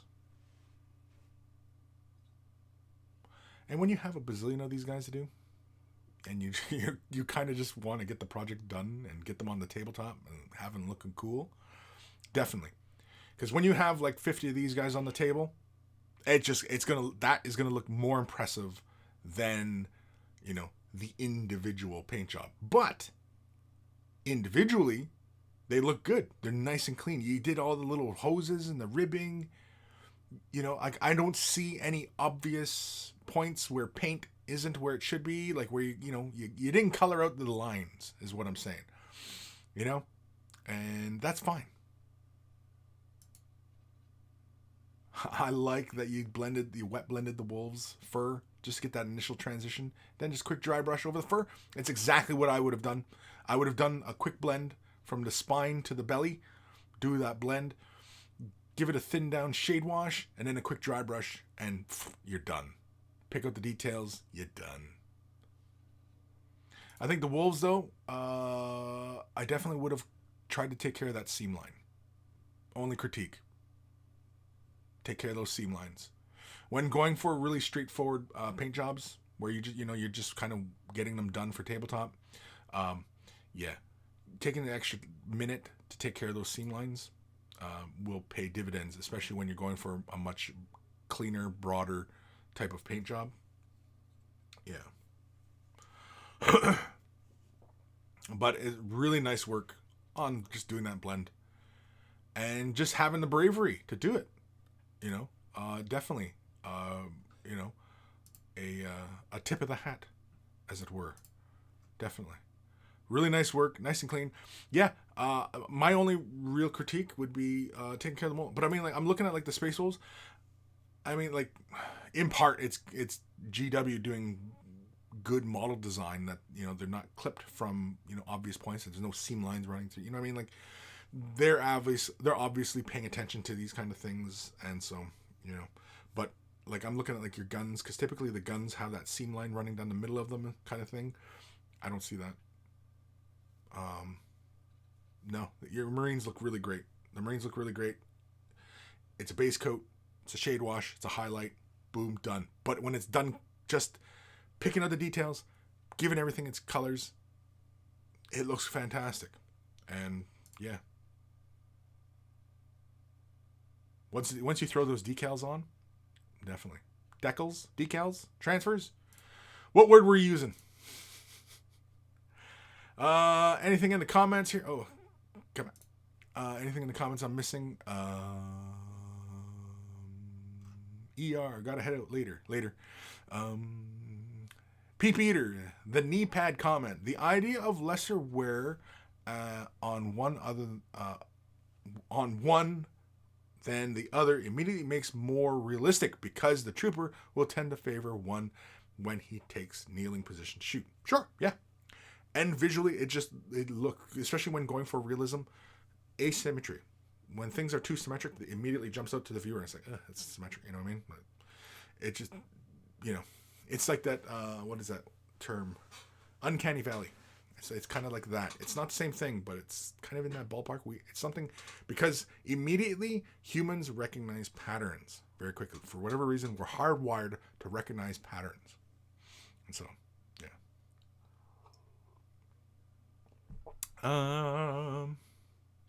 Fire Drake 18. I'm not brave. Risks scare you. Well,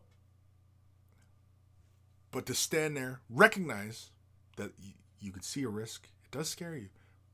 But if you can move forward, that's a huge leap in bravery. You're a brave individual if you can do that.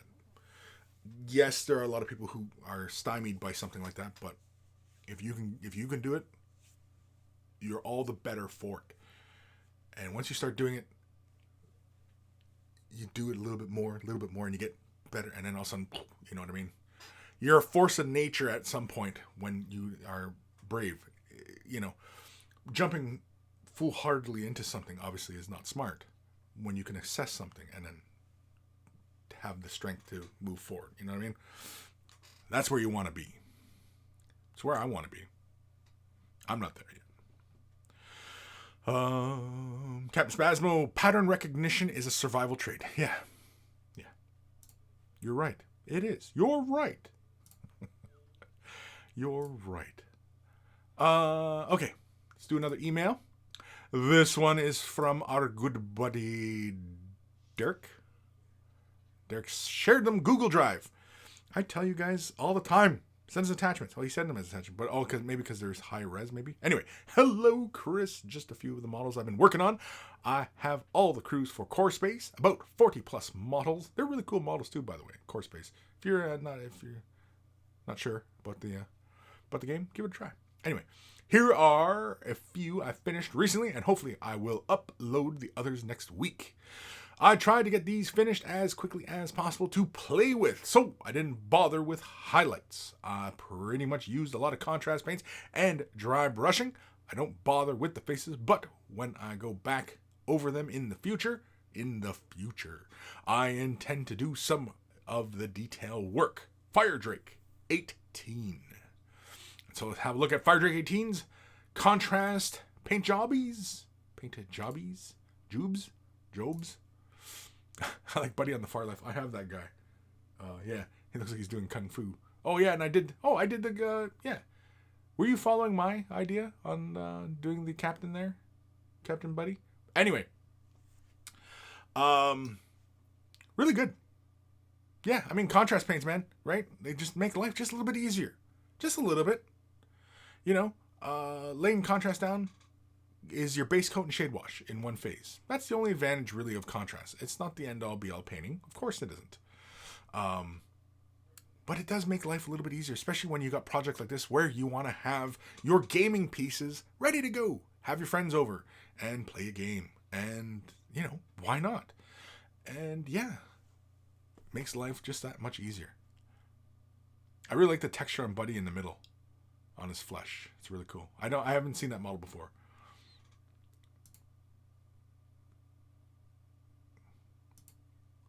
Oh, excuse me. Yeah, contrast just makes life so much easier, you know.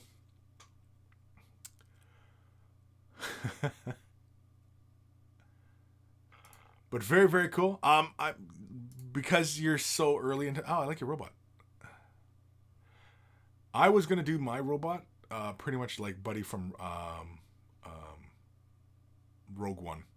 You know, the Imperial reprogrammed Imperial. I can't remember what the hell his name. KSO. Anyway.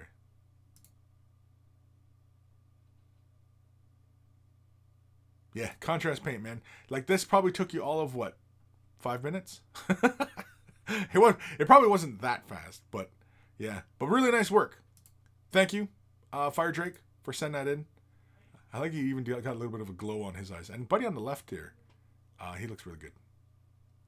But yeah, when you come back, I mean, like, you know, if they're gaming pieces and you're going to be working on, and you plan to work on these in the future, I definitely would seal them. I mean, if you're planning on coming back to them,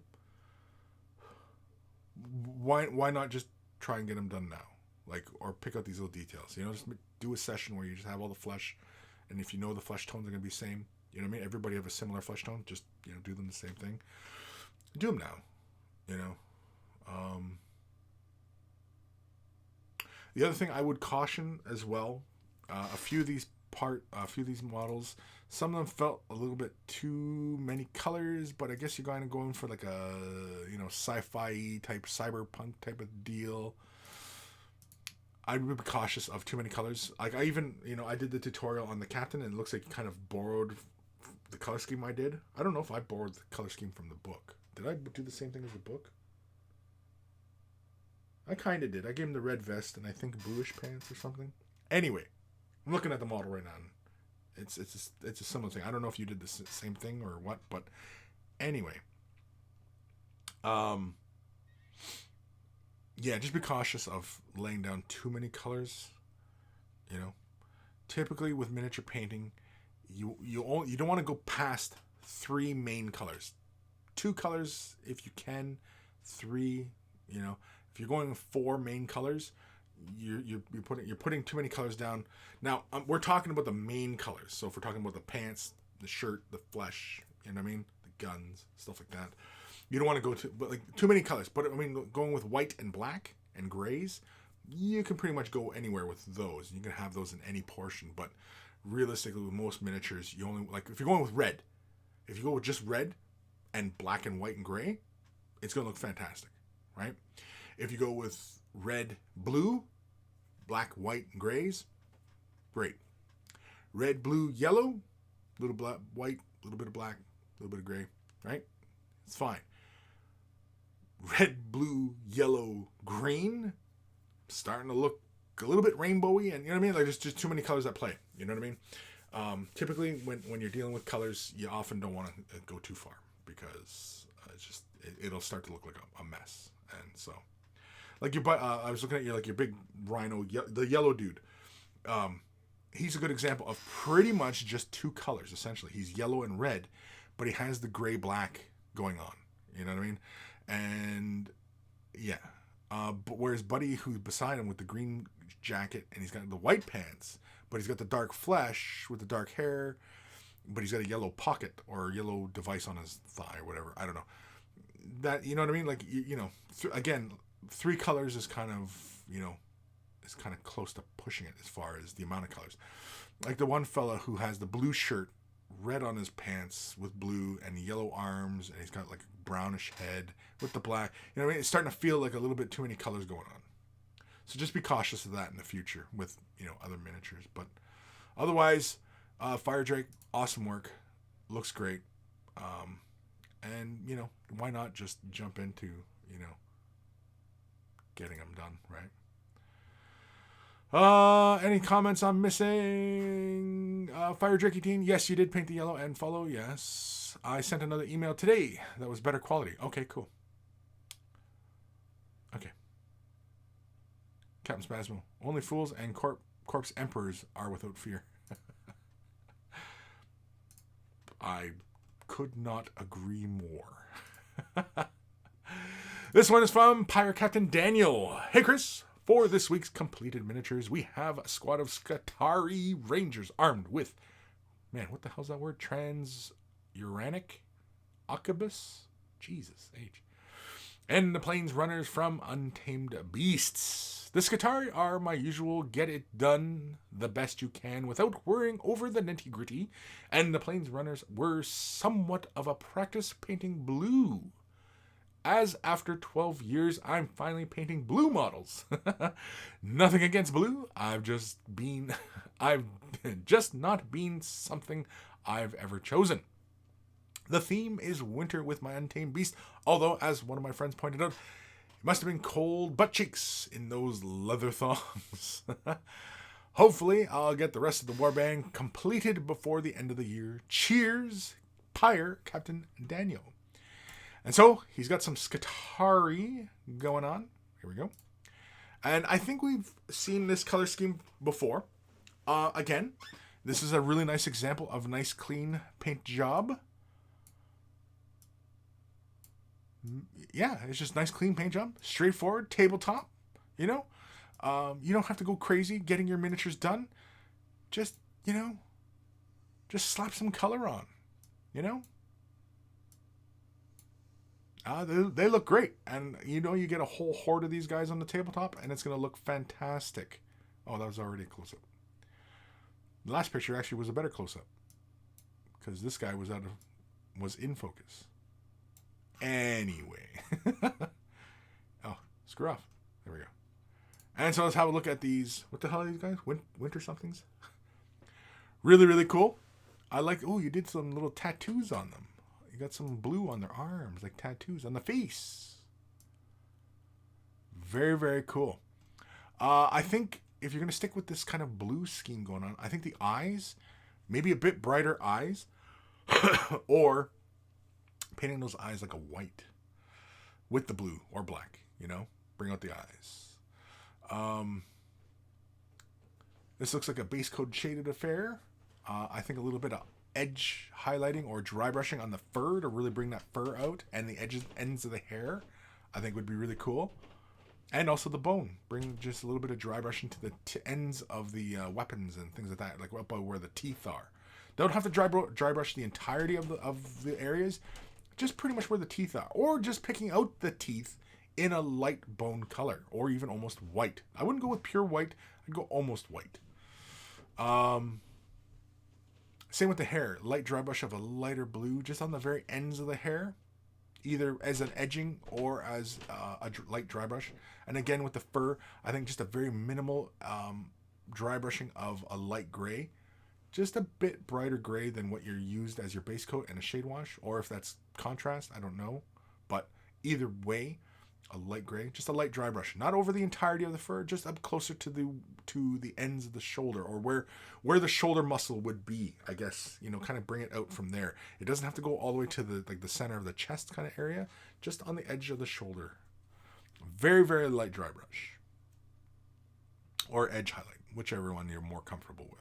Was that it? Oh, that's it. So, yeah. But those look really fun. There we go. Sorry. Wrong button. Probably blew out somebody's eardrums. What time we at here? 5 minutes left of the show. I better hurry up. Fire Drake team, my intent was a more cartoon feeling. Oh, okay. Cool.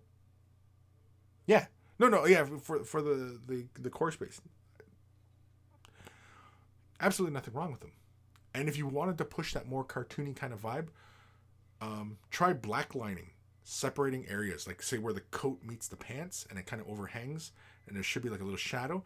Do like a black line, and that'll help, especially if it's like say a blue coat and say white pants kind of thing, and a little thin black line. I wouldn't use like a shade wash over it all. Just you could use like a shade wash with a fine brush and put that little black line in there, and that'll give you more of a cartoony kind of vibe because it'll create a very overt separation of color there. Because when color is right next to black, it tends to make the color look brighter, you know. Colors next to each other, it's where you start getting into color theory. Like certain colors next to each other start to look really bright. Complementary colors can kind of do that. They'll make each other look brighter next to each other, right? That's why red green like is often a very Christmassy kind of looking color scheme, because red and green are complementary, but when they're right next to each other, they look brighter. Yellow and purple right next to each other tend to look really bright next to each other. Green or blue and orange right next to each other, they look brighter. It's just some fast primary elementary type color theory for y'all. But anyway, yeah. Oh, I want to. Yeah, this is a good one here. Let's jump to this email here. This one is from Legion Miniatures. Greetings to you all and the monkeys. I managed to finish another Court of the Archon model and my last remaining Kabbalite warrior. Since you seem to enjoy the paint scheme, I also attach pictures of the Slith and the Venom I painted a while ago. In last week's stream, which was a month ago, you also mentioned taking the paint scheme to a competition level by laboring over the shadows on the armor. Do you mean painting the armor panels in a style similar to non-metallic metal to break the surface up? No. Best regards from Germany, Legion Miniatures. No, to answer that first one really fast. When I was mentioning, because I refreshed my memory looking at these pictures here of the armor. No, not doing it non-metallic metal, but kind of like at the earlier with Scott's miniature, how he was painting the armor. He's painting the texture on the armor, laboring over the shadows and highlights, creating that smoother transition and blend from shadow to highlight. That's kind of what I was mentioning. Not going for non-metallic metal. In my opinion, non-metallic metal has been kind of fucking beaten to death, really. But yeah, that's more what I was talking about. It's just going for a tighter control of your highlights. Like, see, for example, like on this kind of model here, where you have that deeper brown. I'm looking at like above the knee, that thigh pad or the thigh plates, whatever it is. You see how it looks like you kind of just throw in just a quick shade wash, but it also like there's a slight highlight in the high points of the armor. Well, that's pretty much just 3 steps, right? I'm talking about you labor over creating that color transition from that deeper tone up to that highlight. So it is almost seamless, that transition of color. That is where you really begin to master your colors, is when you're starting to labor over transitions of color like that. Now, there's many ways to go about doing that process, but I leave that up to you and what you're comfortable with, and, you know, that as the motivation to where you want to go next, I suppose. I love the texture. I love the freehanding on the armor. And this model just looks cool. I really like this color scheme. It's really cool. It speaks to me. It really speaks to me. Yeah. I like your use of the metallic. How you have almost that blue cast in the metal. How it plays nicely with the warmer tones on the model. Now, as I was just mentioning with the elementary color theory, as far as playing with complementaries, why does that blue work with this model? Because that little slight blue cast plays with that brown. Why does it play with the brown? Well, when you look at the lighter tones of the brown, what does it look like? What do you see? You see a slight orange. So, you have those slight oranges playing with the complementary of that slight blue, and that makes the two look outstanding next to each other. Believe it or not, that's what it is. What you're seeing there and why that stands out so nicely. Why? Why does that work so well? Because it's the complementary. Brown, when you start pushing it into lighter tones, it starts to push towards orange. Oh yeah, look at this. See? Look at the blue tones with the purple. Why does it look so cool? Because the warmer orange tones that are inadvertently in there that you see as browns, but actually browns has more orange tones to it. Very, very cool. I like this dude. I like these models. I painted a bunch of these for videos one time, doing tutorials, painting them up in various ways. I really like your blue to the purple. I really like that. Very, very nice. Simplicity in color scheme, I enjoy. Really minimal. The Warriors, they all look fantastic. And I mean, like, you had to have labored over these for a long time, even though I can kind of, I like what's going on in this lead model here. I like the armor plates, how you got the deeper tone, but you come to a nice bright tone on the thigh pads. I can see. I really like your painting. I like what you're doing. I like where you're going. Yeah, that's really kick-ass. Do I have any recommendations? I mean, again, like I said, you could labor over these more for smoother transitions, but that's not necessary, really. You have, because I imagine you're probably playing with these pieces, so they look really kick-ass. And if you're, oh, look at that! I like your weathering on this. I really like the weathering on the white. It's subtle. In some points, it looks like there's some see, this is a really good example of weathering done well. There's not a whole lot of it. It's very, very subtle, and it's very logical where it's occurring. See, in the leading edges in the front half of the venom, seeing that where the two prongs kind of come forward on the nose of the ship, very weathered. That leading edge comes out close to the pilot, that point that comes out, see, it's very heavily edged. But see on the indentation, how there's very little, because kind of, would there be a lot of weathering there? But see on the rest of the wing, it's still weathered. Very, very logical on the weathering. I like it. And it's subtle. It's very, very subtle. And it looks great. And it's a straightforward, clean kind of paint job. And, again, I mean, going forward, yeah, you could labor over your color transitions more so that something like this definitely, would look, would be, like competition type levels. But this is a gaming piece, and in a tournament where if you were judged on your painting, definitely this will get top marks because this is great.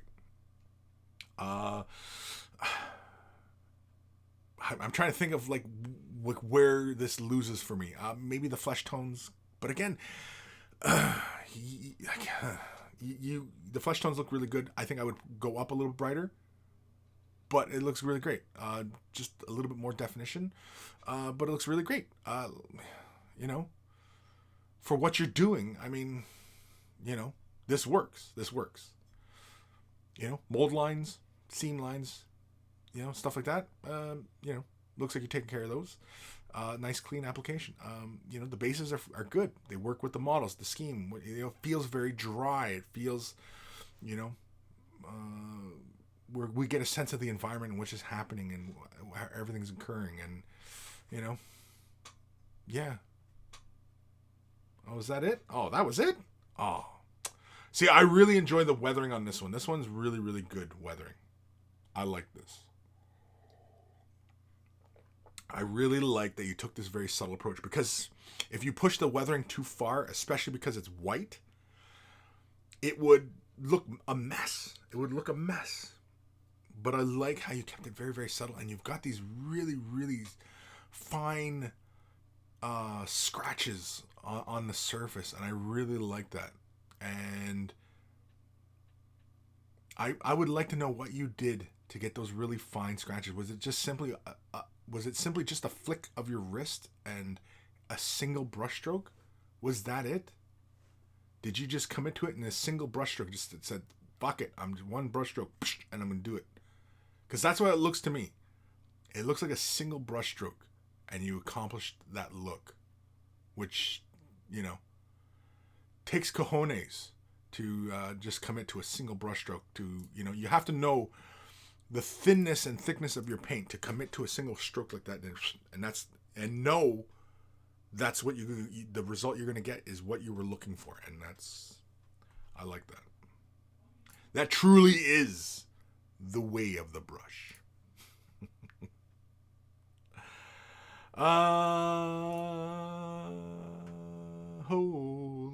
Holy cramolies, we're into overtime now. My wife finally messaged me back. Question mark. Yeah, she's like, I don't know what the hell this asshole's talking about. Bleep bloop. Nearly did the cardinal sin of paintbrush in drinking cup. Really nice Ducati there, yeah. Ishya, whoa, hi Kris. I didn't know you were doing a thing today. Well, hi to you and everyone else. We'll be listening while working. Well, thank you, Sammy. Yeah. Definitely very fun. We're into a bit of overtime. I think I'm gonna try and get one more email done. Yeah, let's do one more. I still have. Oh no, I think we'll be okay. Yeah, I'm still a little bit behind. I'm going to be a little behind, but that's okay because that still makes sure that we got plenty next week. So, yeah, we're going to do one more because I want to take care of this one because, reasons. I don't get any reasons. I just do. I'm like a dog chasing a car. This is from our good buddy Nathan. I had sent you messages on Discord the other day about not being able to make it in about a year to Wave the Brush. But I got to looking and it has been since September 2017. Way longer than what I had thought. I had taken some of your advice on the first guy I painted and sent to you for my Ultramarines first pick. The following are some of how he looks now. Don't mind the dust. I have a lot of catching up to do. I have collected almost enough for half of an Ultramarine chapter since this guy, and I have painted a lot of painted. Man, it's hard to read this. I'll send you a bunch next week. That is a lot of pictures for one day. Why is there a whole bunch in here? Holy shit. Okay, so we're in for a picture. So this is Nathan's work. Has been a while since sent a bunch in, but here we go. So, really nice work on this dreadnought. I like this dreadnought. When this style of dreadnought first came out, I really was not a big fan. But these new repulsor type, or not repulsor, but these new Primaris type dreadnoughts, I like them, and I like that they're really kind of posable. I like that. Anyway. Very cool. Got it magnetized. I like he's standing on the rock too. Really cool. Straightforward edge highlighting. Getting it done. Just getting it done. And that's what it's about. Oh, you said there was a whole bunch of pictures. Nathan, you lied to me. You lied to me. Anyway. Yeah. I like them. I think it looks like you're doing two edges, like two colors on your edge highlighting, which is good. It creates a lot of definition. I think a little bit more control over where you're laying it down. And I think with your brighter tones, look at the corners to lay your brighter tones down. I like that you weathered the decal or the transfer, the symbol. I really like that you went for that. Very nice touch. I think if you're gonna do weathering on the transfers, then I think the armor could definitely use a little bit of weathering. If you're gonna go for that kind of weathered kind of look. But thank you, Nathan, for sending that in. Awesome stuff. I look forward to more. I thought you said there was more. You said there was a lot of pictures. Unless 3 is a lot of pictures. I don't know. Now I'm shitting on him for just sending 3 pictures. Like, come on, man, you wanted 3 pictures. Guy sends you pictures. It's not good enough. Anyway. Any comments I'm missing? Anything important here? Anything important? I don't. Oh, Legion, there you are. Hi, Legion Miniatures here. The scratches are a combination of brush strokes for the longer scratches and a careful sponge application for the shorter ones. Okay. I dig it. I hear. I really enjoyed the Venom. That was really good. And for the rest of the armor and stuff like that, obviously, what my comments were obviously still stands. But yeah, that Venom I really enjoyed. It's a very good exercise in subtlety, I think. And I think, especially having the kind of cojones to work on a brighter white kind of scheme to be your predominant scheme, I think is, brave as well. But yeah, awesome stuff. Fire Drake 18, you still owe us time from the last couple weeks. You have 6 more hours. Yeah, good luck with that. How? Come on, it's the quality versus quantity. It's not how much time was lost, but it's the amount of time we have together. That's a life lesson for you there. It's the quality time, spending quality time rather than quantity time. Quantity time, we could just sit here, and I could just sit here for 6 hours. Just listen to my freaking squeaky chair. I gotta get a new chair. I still have to get a new chair. I complain about it all the time. I still need a new chair. But like I said, Kris ain't made of money. Wait, or am I? No, I'm not. It's mostly coffee and cheese. Anyway. Scale model Muse. LOL, 6 hours. Yeah. Yeah, I don't know. Oh man, I go a little batty after about 6 hours. You kidding? Oof. Oof. Harry. Monkeys, I'm out. Have a good week. You're out. Like out? You're out. Oh crap, we didn't even name the show, did we? Fire Drake 18, episode 247. You have to have cojones for thin strokes. There it is. That's it. Fire Drake, you win. You win by default. The two greatest words in the English language. Default. Like I said, I'm watching a lot of Simpsons again, man. So many classic episodes. Anyway, where am I here? Sorry, I'm just changing titles here. Because we never cojones is cojones spelled right? It's showing up as not spelled right. Is that the way you spell it? Cojones?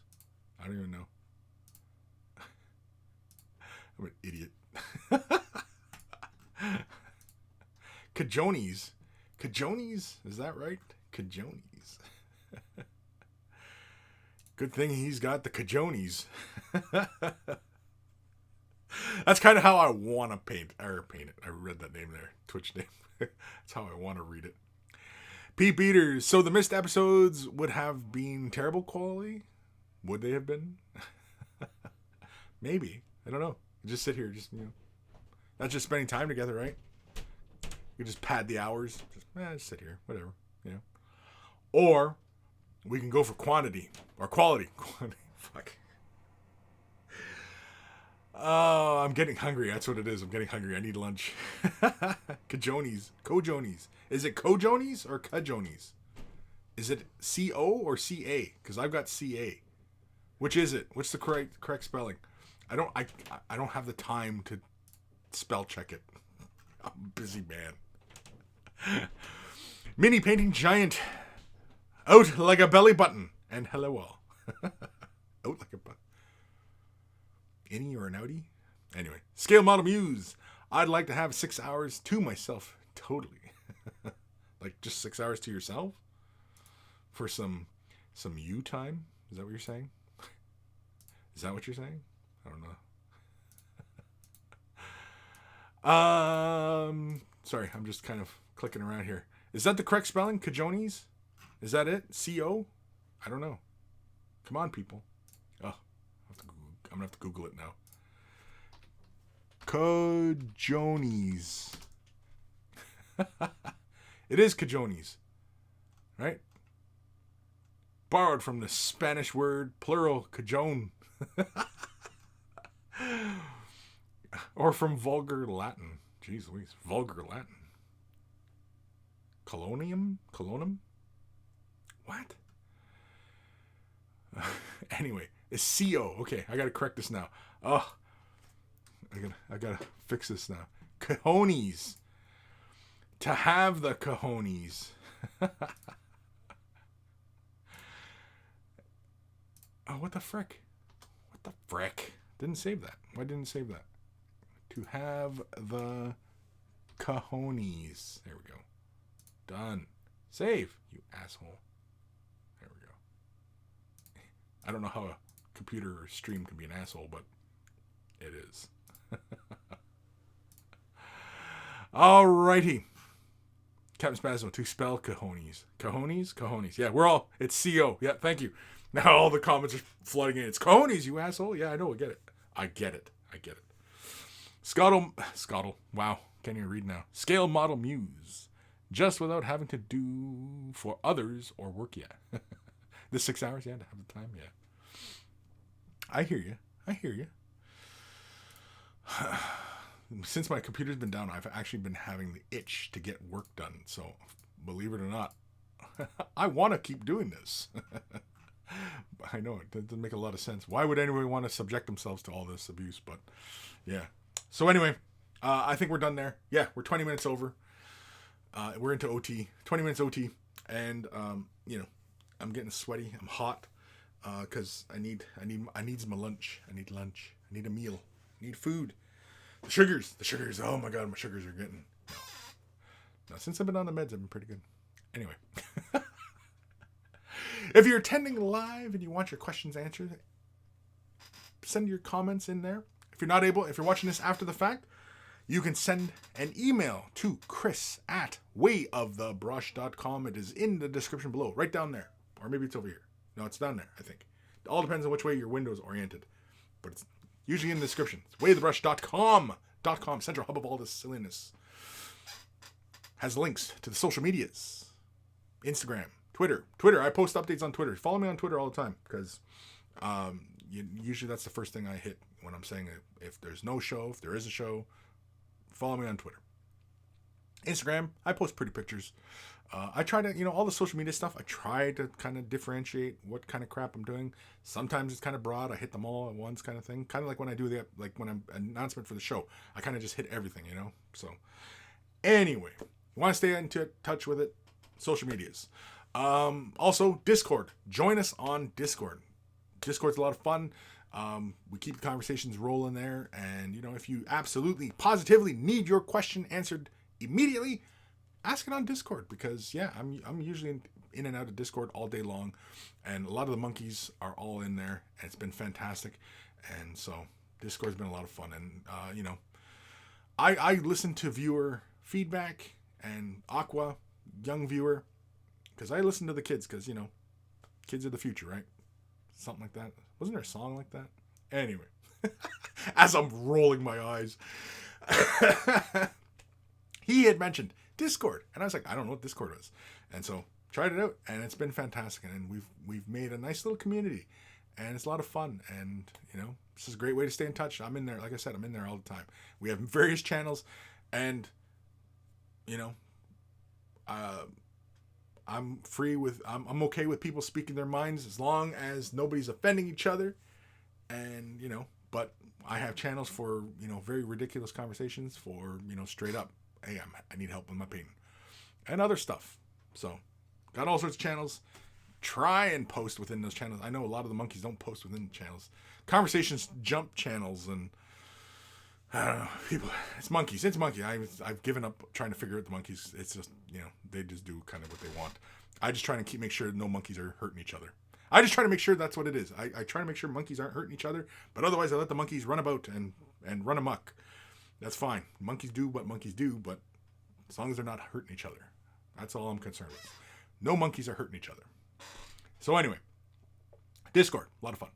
Waythebrush.com, links for a t-shirt. Want to help support the cause? Look like a connoisseur of all the good and holy in this world. They're wearing a Way of the Brush t-shirt. And for everybody who's purchased themselves a shirt, send a picture of yourself in your shirt, and I will add it to the Monkey Shrine, which is also at wayofthebrush.com. Because, again, monkeys like looking at themselves. It's like having a mirror in the cage. It's like, ooh, monkey. So, I don't know.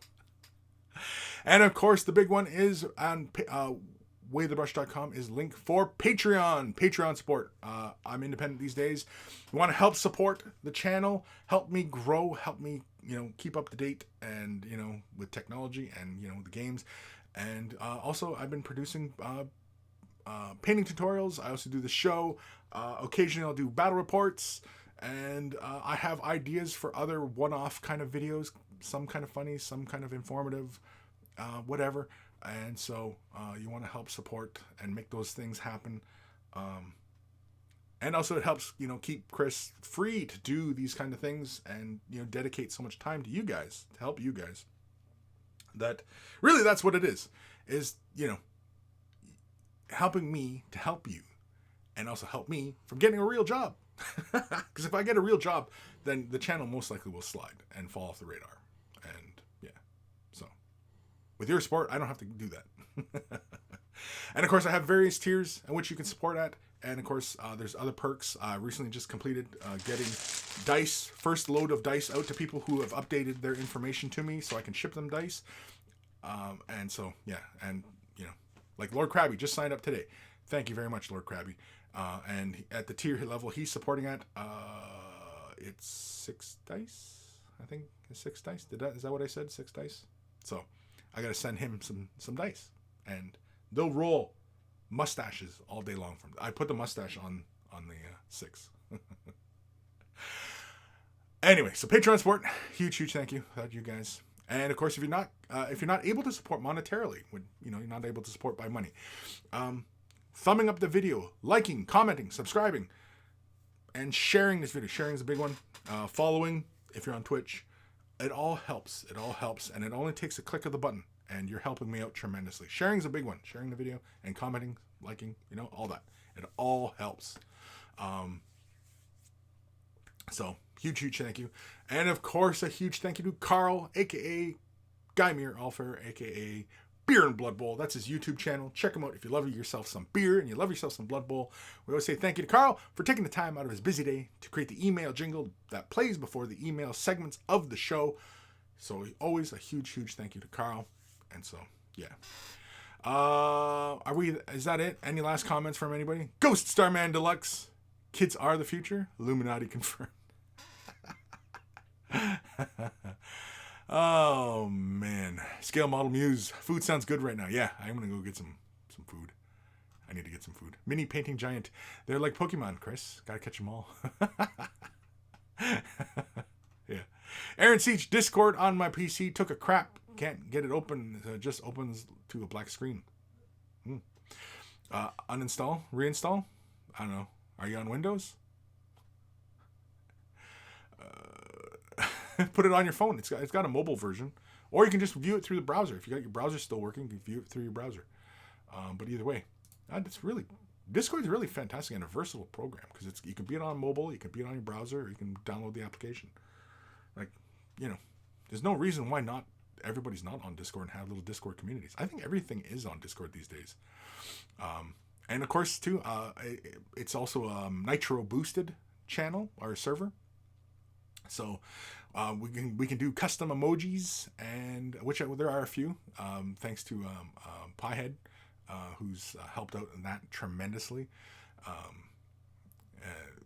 I love that we have a little Nurgle icon, which is like a little sassy little Nurgle. It's like my favorite. It's my favorite. It's just too much fun. Anyway, I think we're done. We're done? Yeah, I think we're done. So yeah, we'll continue with emails next week. Yeah, so sorry, I got to mark off where I got to try and keep track of all my emails and stuff like that, and just where things are. Anyway, Take care of your brushes. They'll take care of you. And I will see you guys in next episode. Because we're back on track. We're back, baby. We're back. In black. Kind of like my coffee.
Okay, so really quick, I'm still sweating here. I gotta get something to eat. But okay, I don't know why you guys are here. Go get something to eat. I need something to eat. Cyclone 8974. This is the way. This is the way. It is. Bleep bloop. They need a sassy nurgling pop head thing, like a bobblehead. Yeah, that'd be kind of fun. Ghost Star Man Deluxe. God, I don't know why GW even makes minis other than the Sassy Nurgling. Nothing else is even close to that level of epic. Yeah, I like the Sassy Nurgling. I can watch it. Like, it's fun. I wish we had a bunch of Nurgling emojis. That'd be too much fun, I think. Evan Flow. Ain't no party like a post-outro party. Well, I'm not staying here long. Because I'm hungry. I'm hungry. My hair keeps doing it. I'm letting my hair grow. So, eventually you'll see more of this kind of just growing out. And I kind of like having it off to this side, but then it's kind of, a little bit, I don't know. Because way back in the day, back in my high school days, yeah, I used to always have the shaved head and just the top, and I let it grow, and it grew out. Then I decided to let all my hair grow. So I let all this stuff grow out, and it used to, like, for a bit, it'd come out to about here, and so the hair would sit over, and I'd have, like, this kind of weird, like, thing. Anyway, Ghost Star Man Deluxe. Anyway, I'm about to go talk about Fight Club. Anyone come? Don't talk. You don't talk about Fight Club. So anyway, okay, we're done. We're done. Yeah. Was there any last minute things I want to talk about? There was something that I've completely forgotten. It can't be important because I've forgotten it, so couldn't have been important. Was it? Anyway. Get the hell out of here. Let's go enjoy the rest of this Sunday. I don't even know what freaking day it is. Yeah, because I got a lot of catching up to do. I got to get tutorials done. Patrons already got ball rolling. New episode for them already. So, yeah. We're going to keep working on these corpse grinders because the fun part's coming up here. The gore. The blood and gore. Well, we're making a mess with these guys. There's just going to be a mess. Just a bloody freaking mess just everywhere. Anyway. Pete Beater. I'm here because I have Palatine Enforcers and Subjugators to prep for priming. Yeah, bad cool. Yeah, I'm gonna get the hell out of here. We're done. We're done for the day. Holy shit, it's already 2.5 hours of this show. You guys cannot listen. You guys can't possibly listen to me this entire time. Some of you must be just tuned out by now, right? Like, come on. Nobody can listen to anybody jabber on about crap for this long, can they? It's just me, for God's sakes. I mean, I'm not that interesting, am I? More Catacross tutorials on the way? Yes. Yeah, I mean, like, I'm one dude, and he is not done, and yeah. And also, there's some one-offs, too, that I want to do as well for tutorials, like product, you know. I mentioned it previously, way back when. I still haven't filmed it, but talking about, you know, products and other stuff, and yeah. Plus, there's one-off videos I want to get done. A funny video I wanted to do that I've wanted to do for a while that I just haven't gotten around to filming. I just, you know, got to get it done. And I also have my other space almost pretty much ready to go as far as filming battle reports. I just got to start getting some terrain done, which I'd like to get the terrain. I'd like to start filming some videos doing terrain. So, you know, a lot of videos to do. I'm one man, and, you know, I kind of want everything right now to get it all done, and you know what I mean? Like, and it's that kind of, you know, energy of just, I want to get it all done, you know, but I'm one dude, and, you know, but, you know, I guess, yeah, I don't know. What am I to do? I'm also eyeing up the idea, don't tell anybody this, but I'm also eyeing up the idea of looking for space, office space. So, yeah, getting into some office space and actually, you know, but again, it's if the support is there that I can afford to do it, you know what I mean? So, but as we grow, you know, and again, it's with your support, I'll do it. So, I'm counting on your support. Can I count on your support? Sound like a politician, for God's sakes. So much politics these days, I know. All a bunch of bullshit. Anyway, I'm getting the hell out of here. I gotta go get some lunch. I'm getting hungry, and I'm getting antsy. So we're done. Go do something. Be productive. Hug a loved one. Whatever it is, bring some joy into somebody else's life, or just take care of yourself. It's okay to hug yourself once in a while and say, you know what?